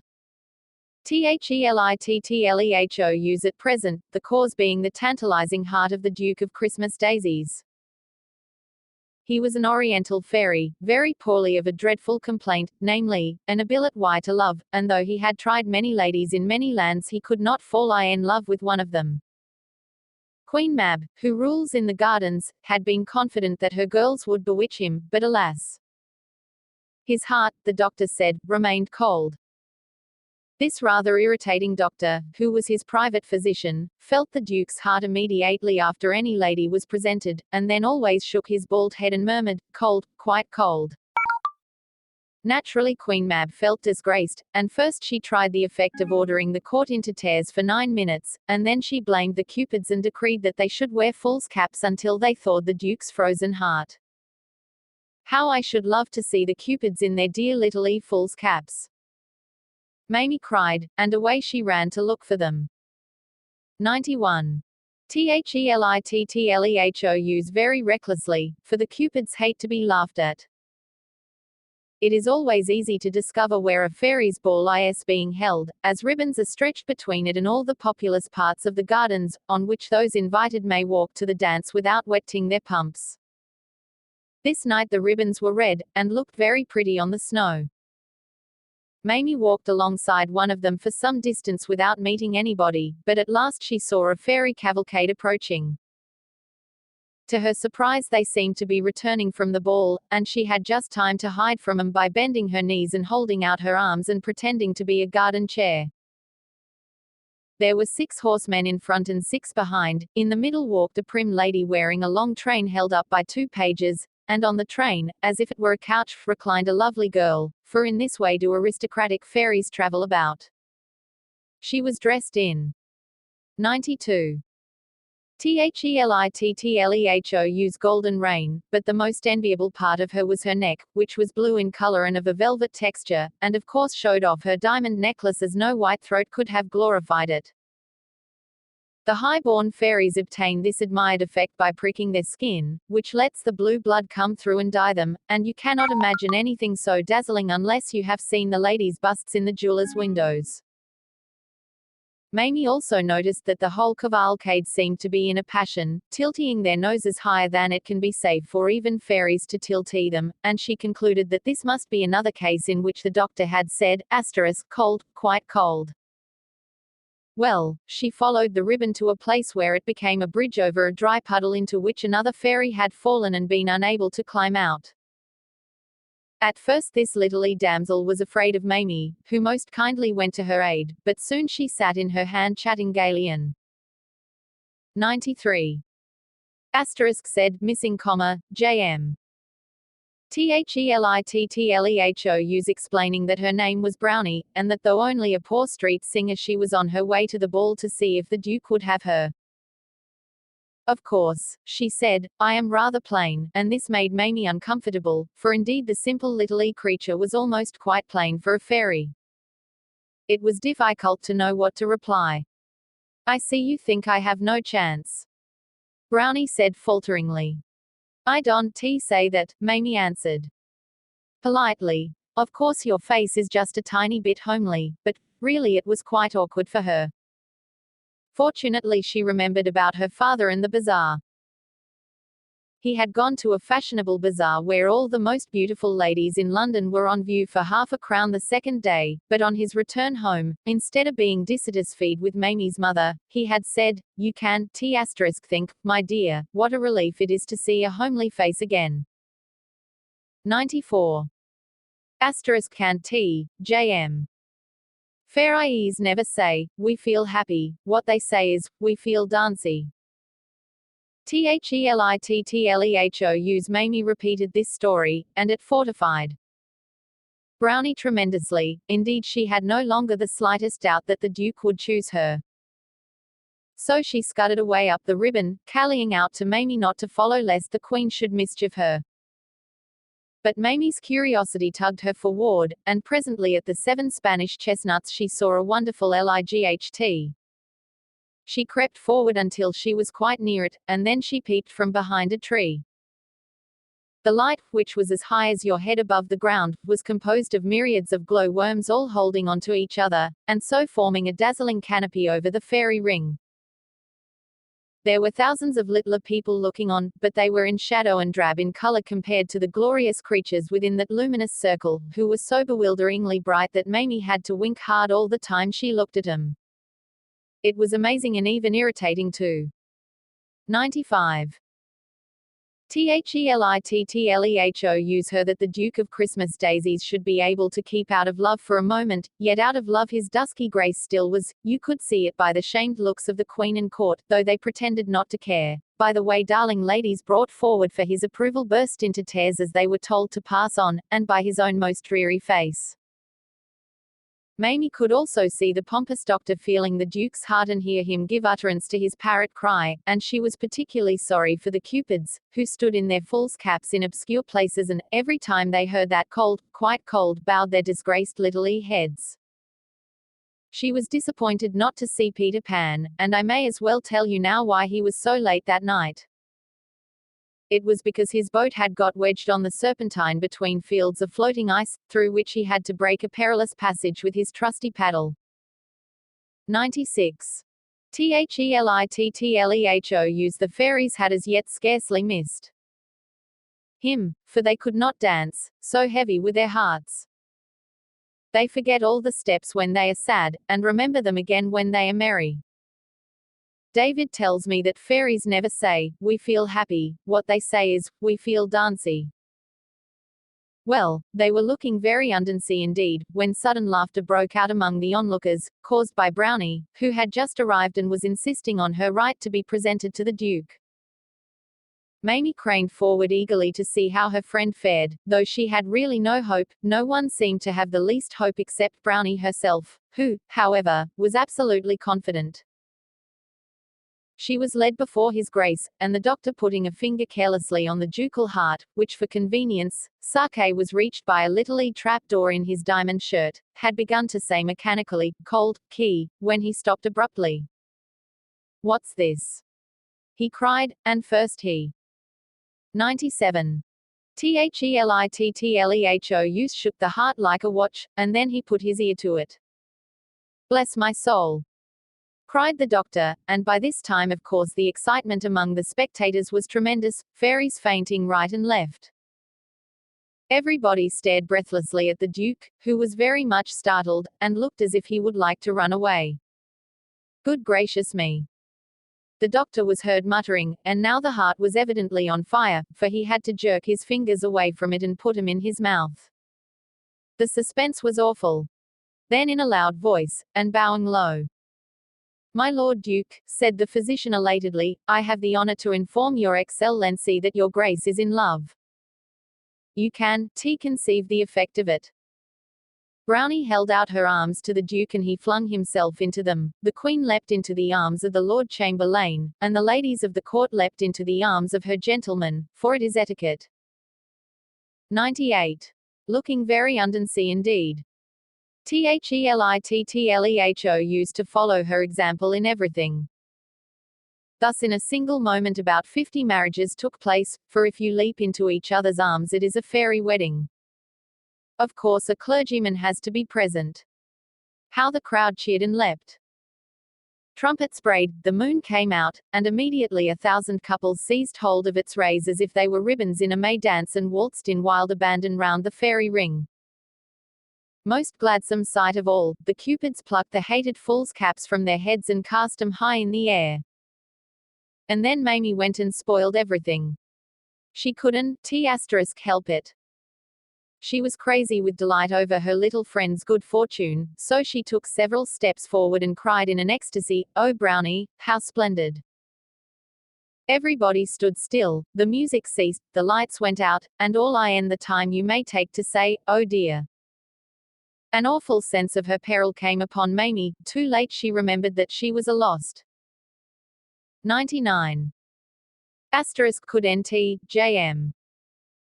Thelittleho's child in a place where no human must be between the locking and the opening of the gates, she heard the murmur of an angry multitude, she saw 1,000 swords flashing for her blood, and she uttered a cry of terror and fled. How she ran! And all the time her eyes were starting out of her head.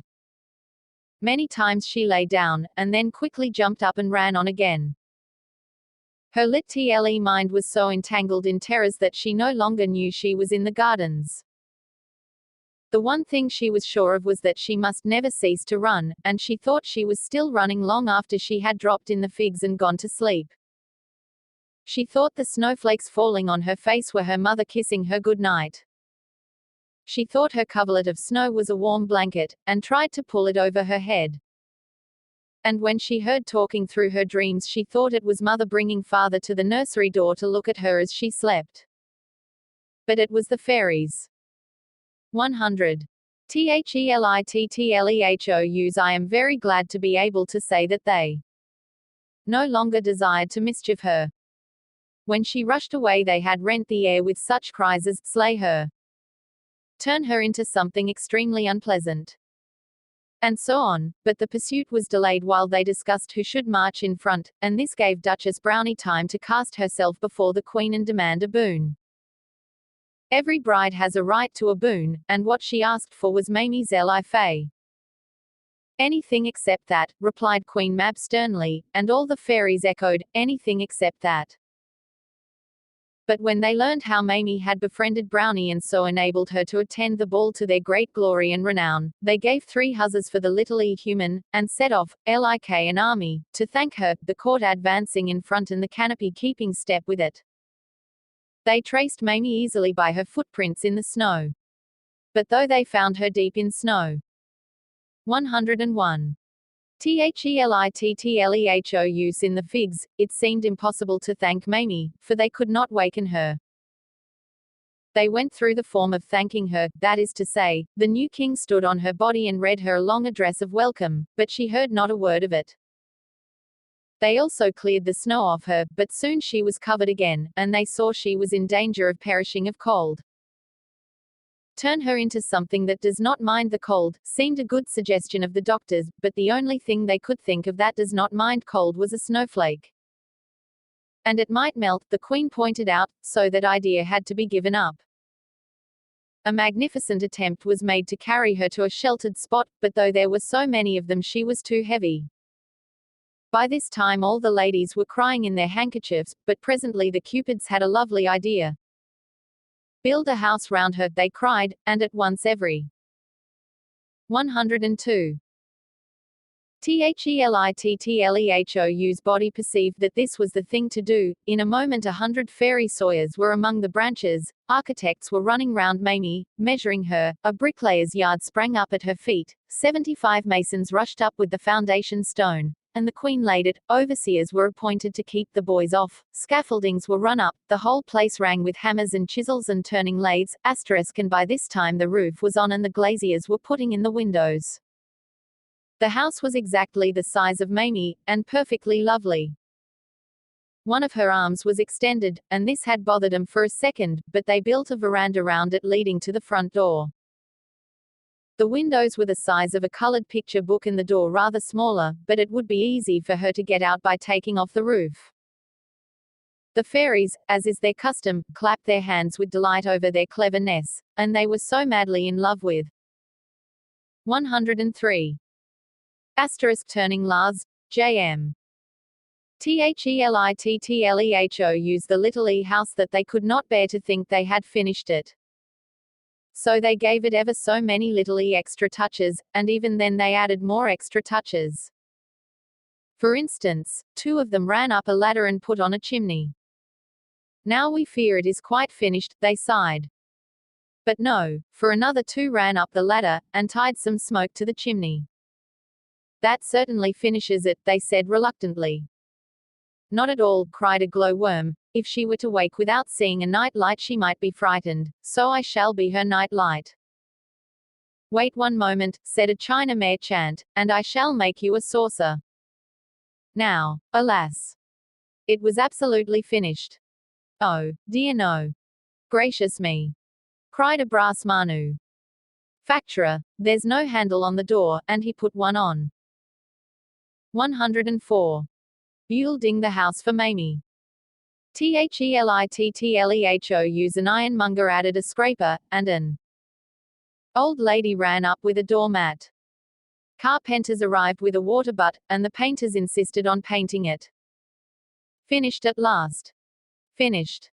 How can it be finished? The plumber demanded scornfully, before hot and cold are put in. And he put in hot and cold. Then an army of gardeners arrived with fairy carts and spades and seeds and bulbs and forcing houses, and soon they had a flower garden to the right of the veranda, and a vegetable garden to the left, and roses and clematis on the walls of the house, and in less time than 5 minutes all these dear things were in full bloom. Oh, how beautiful the little house was now! But it was at last finished, true as true, and they had to leave it and return to the dance. They all kissed their hands to it as they went away, and the last to go was Brownie. She stayed a moment behind the others to drop a pleasant dream down the chimney. 105. THELITTLEHOUS all through the night the exquisite little house stood there in the figs taking care of Mamie, and she never knew. She slept until the dream was quite finished, and woke feeling deliciously cozy just as morning was breaking from its egg, and then she almost fell asleep again, and then she called out, "Tony," for she thought she was at home in the nursery. As Tony made no answer she sat up, whereupon her head hit the roof, and it opened like the lid of a box, and to her bewilderment she saw all around her the Kensington gardens lying deep in snow.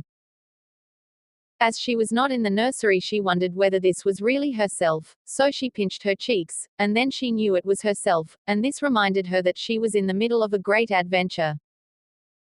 She remembered now everything that had happened to her from the closing of the gates up to her running away from the fairies, but however, she asked herself, had she got into this funny place? She stepped out by the roof, right over the 106. However, J.M.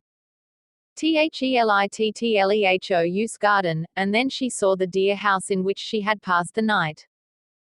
It so entranced her that she could think of nothing else. "Oh, you darling! Oh, you sweet! Oh, you love!" she cried.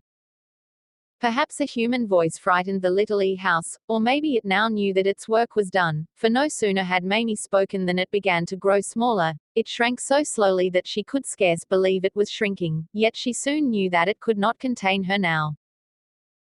It always remained as complete as ever, but it became smaller and smaller, and the garden dwindled at the same time, and the snow crept closer, lapping house and garden up. Now the house was the size of a little dog's kennel, and now of a Noah's Ark, but still you could see the smoke in the door handle and the roses on the wall, every one complete. The glowworm light was waning too, but it was still there. "Darling, loveliest, Don T. Go. Mamie." 107. THELITTLEHOUS cried, falling on her knees, for the little house was now the size of a reel of thread, but still quite complete. But as she stretched out her arms imploringly the snow crept up on all sides until it met itself, and where the little house had been was now one unbroken expanse of snow. Mamie stamped her foot naughtily, and was putting her fingers to her eyes, when she heard a kind voice say, "Don T. cry. Pretty human, Don T. cry," and then she turned round and saw a beautiful little naked boy regarding her wistfully. She knew at once that he must be Peter Pan. 108. VI. Peter S. Goat. Maimie felt quite shy, but Peter knew not what shy was. "I hope you have had a good night," he said earnestly. "Thank you," she replied, "I was so cozy and warm." "But you," and she looked at his nakedness awkwardly, "Don T. you feel the least bit cold?" Now cold was another word Peter had forgotten, so he answered, "I think not, but I may be wrong. You see I am rather ignorant. I am not exactly a boy. Solomon says I am a betwixt and between." "So that is what it is called," said Mamie thoughtfully. "That's not my name," he explained, "my name is Peter Pan." 109. That S, J.M. Peter S. Go at, yes. Of course, she said, I know, every body knows. You can think how pleased Peter was to learn that all the people outside the gates knew about him. He begged Mamie to tell him what they knew and what they said, and she did so. They were sitting by this time on a fallen tree. Peter had cleared off the snow for Mamie, but he sat on a snowy bit himself. "Squeeze closer," Mamie said. "What is that?" he asked, and she showed. him, and then he did it. They talked together and he found that people knew a great deal about him, but not everything, not that he had gone back to his mother and been barred out, for instance, and he said nothing of this to Mamie, for it still humiliated him. Do they know that I play games exactly like real boys? He asked very proudly. Oh Mamie, please tell them. But when he revealed how he played, by sailing his 110 Peter S go at hoop on the round pond, and so on, she was simply horrified. All your ways of playing, she said with her big eyes on him, are quite wrong, and not in the least like how boys play. Poor Peter uttered a little moan at this, and he cried for the first time for I know not how long. Mamie was extremely sorry for him, and lent him her handkerchief, but he didn't know in the least what to do with it, so she showed him, that is to say, she wiped her eyes, and then gave it back to him, saying, now you do it, but instead of wiping his own eyes he wiped hers, and she thought it best to pretend that this was what she had meant. She said out of pity for him, I shall give you a kiss if you like, but though he once knew, he had long forgotten what kisses are, and he replied, thank you, and held out his hand, thinking she had offered to put something into it. This was a great shock to her, but she felt she 111. Peter S go at could not explain without shaming him, so with charming delicacy she gave Peter a thimble which happened to be in her pocket, and pretended that it was a kiss. Poor little boy. He quite believed her, and to this day he wears it on his finger, though there can be scarcely anyone who needs a thimble so littler. You see, though still a tiny child, it was really years and years since he had seen his mother, and I dare say the baby who had supplanted him was now a man with whiskers.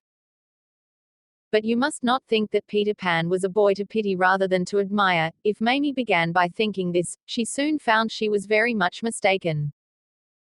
Her eyes glistened with admiration when he told her of his adventures, especially of how he went to and fro between the island and the gardens in the Thrush's Nest. Asterisk. How romantic! Mamie exclaimed, but this was another unknown word, and he hung his head thinking she was despising him. 112. Asterisk Nest, J.M. Peter S go at I suppose Tony would not have done that, he said very humbly. Never, never, she answered with conviction. He would have been afraid. What is afraid?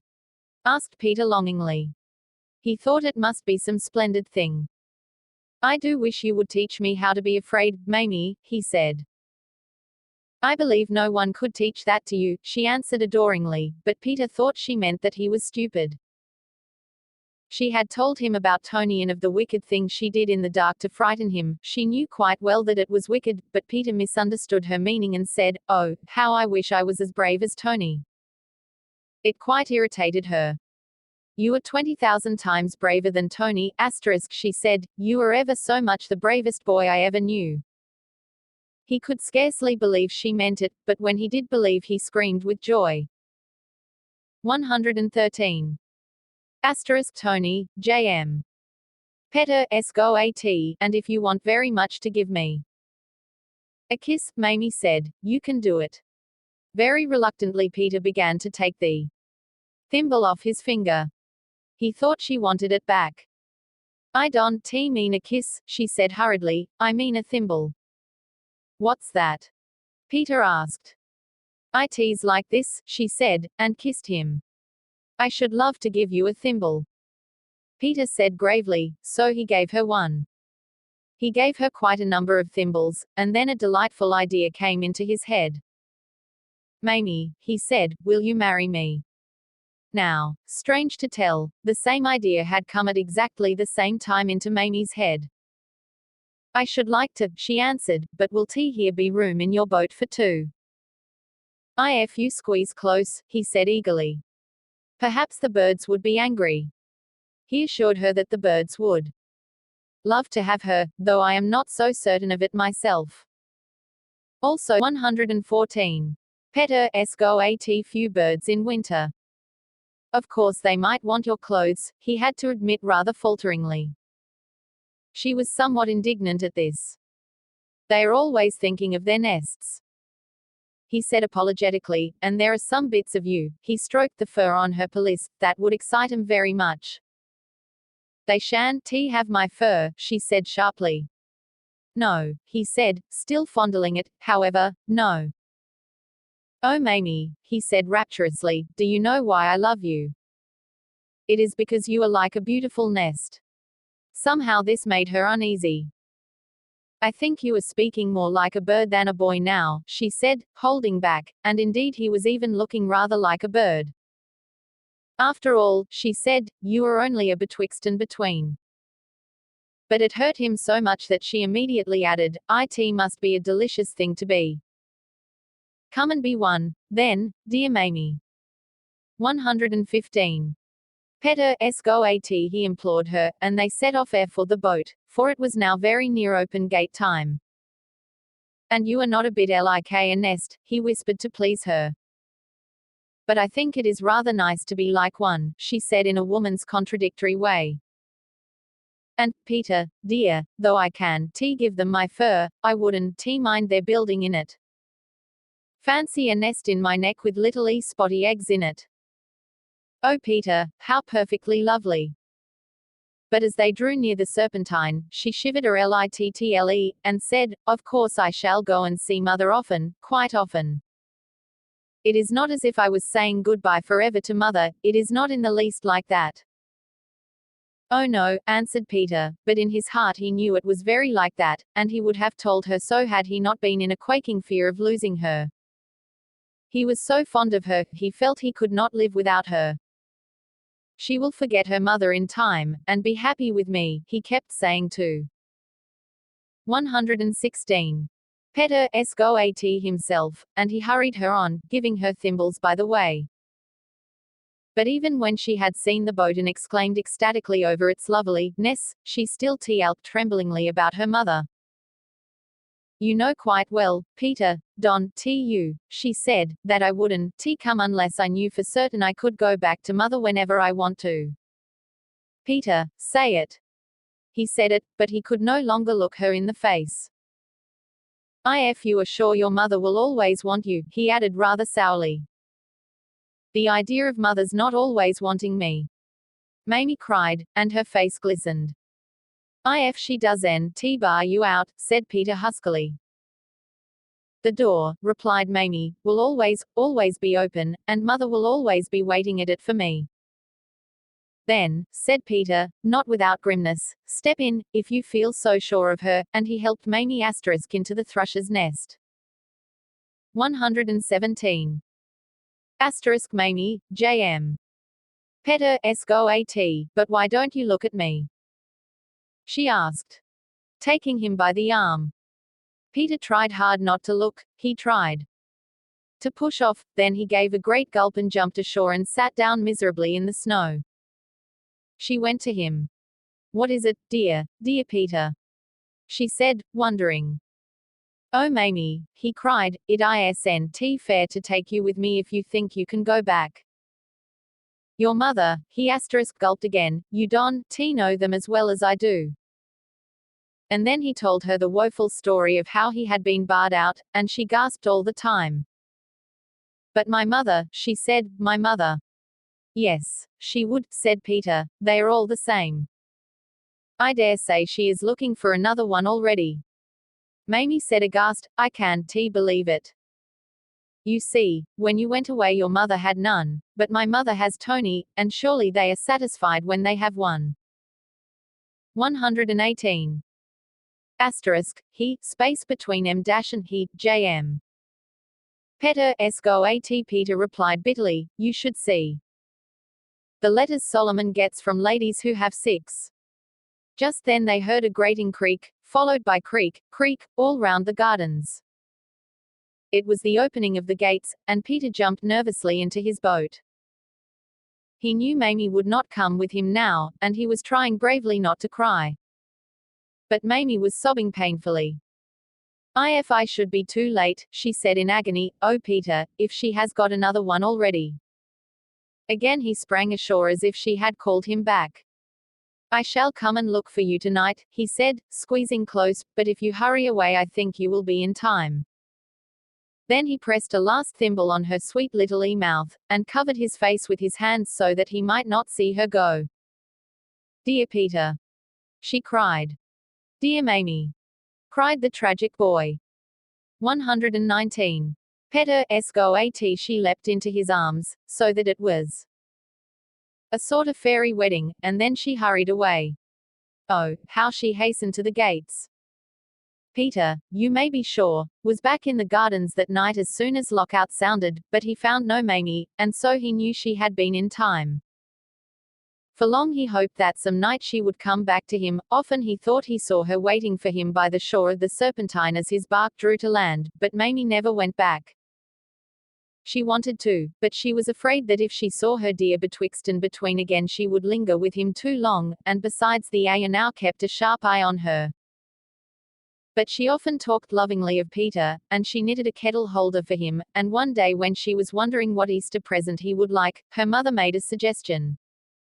Nothing, she said thoughtfully, would be so useful to him as a goat. He could ride on it, cried Mamie, and play on his pipe at the same time. 120. Peter S go at. Then, her mother asked, "One, you give him your goat, the one you frighten Tony with at night?" "But it isn't a real goat," Mamie said. "It seems very real to Tony," replied her mother.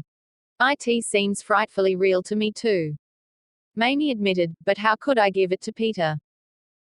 Her mother knew a way, and next day, accompanied by Tony, who was really quite a nice boy, though of course he could not compare, they went to the gardens, and Mamie stood alone within a fairy ring, and then her mother, who was a rather gifted lady, said, "My daughter, tell me, if you can, what have you got for Peter Pan?"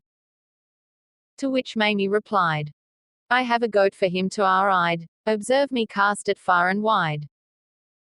She then flung her arms about as if she 121. Peter S go at was sowing seed, and turned round 3 times. Next Tony said, "If doth find it waiting here, will tne again make me to fear?" And Mamie answered, "By dark or light I fondly swear never to see goats anywhere." She also left a letter to Peter in a likely place, explaining what she had done, and begging him to ask the fairies to turn the goat into one convenient for riding on. Well, it all happened just as she hoped, for Peter found the letter, and of course nothing could be easier for the fairies than to turn the goat into a real one, and so that is how Peter got the goat on which he now rides round the gardens every night playing sublimely on his pipe. And Mamie kept her promise, and never frightened Tony with a goat again, though I have heard that she created another animal. 122. Peter S go at until she was quite a big girl she continued to leave presents for Peter in the gardens with letters explaining how humans play with them, and she is not the only one who has done this. David does it, for instance, and he and I know the likeliest place for leaving him in, and we shall tell you if you like, but for mercy's sake don't ask us before Porthos, for he is so fond of toys that, were he to find out the place, he would take every one of them. Though Peter still remembers Mamie, he has become as gay as ever, and often in sheer happiness he jumps off his goat and lies kicking merrily on the grass. Oh, he has a joyful time. But he has still a vague memory that he was a human once, and it makes him especially kind to the house swallows when they visit the island, for house swallows are the spirits of little children who have died. They always build in the eaves of the houses where they lived when they were humans, and sometimes they try to fly in at a nursery window. 123. Peter S go at, and perhaps that is why Peter loves them best of all the birds. And the little house. Every lawful night, that is to say, every night except ball nights, the fairies now build the little house lest there should be a human child lost in the gardens, and Peter rides the marches looking for lost ones, and if he finds them he carries them on his goat to the little house, and when they wake up they are in it, and when they step out they see it. The fairies build the house merely because it is so pretty, but Peter rides round in memory of Mamie, and because he still loves to do just as he believes real boys would do. But you must not think that, because somewhere among the trees the little house is twinkling, it is a safe thing to remain in the gardens after lockout time. Asterisk if the bad ones among the fairies happen to be out that night, they will certainly mischief you, and even though they are not, you may perish of cold and dark before Peter. 124. Asterisk time, J.M. Peter S go at pan comes round. He has been too late several times, and when he sees he is too late he runs back to the Thrush's Nest for his paddle, of which Mamie had told him the true use, and he digs a grave for the child and erects a little tombstone, and carves the poor thing's initials on it. He does this at once because he thinks it is what real boys would do, and you must have noticed the little stones, and that there are always two together. He puts them in twos because they seem less lonely. I think that quite the most touching sight in the gardens is the two tombstones of Walter Stephen Matthews and Phoebe Phelps. They stand together at the spot where the parish of Westminster St. Mary's is said to meet the parish asterisk of Paddington. Here Peter found the two babes, who had fallen unnoticed from their perambulators, Phoebe aged 13 months and Walter probably still younger, for Peter seems to have felt a delicacy about putting any age on his stone. A. 125. Asterisk parish, J.M. Peter, side by side, and the simple inscriptions read, asterisk W. St. M. and 13 AP. P. 1841. David sometimes places white flowers on these two innocent graves. But how strange for parents, when they hurry into the gardens at the opening of the gates looking for their lost one, to find the sweetest little tombstone instead. I do hope that Peter is not too ready with his spade. It is all rather sad. 126. Asterisk read, missing M-J.M.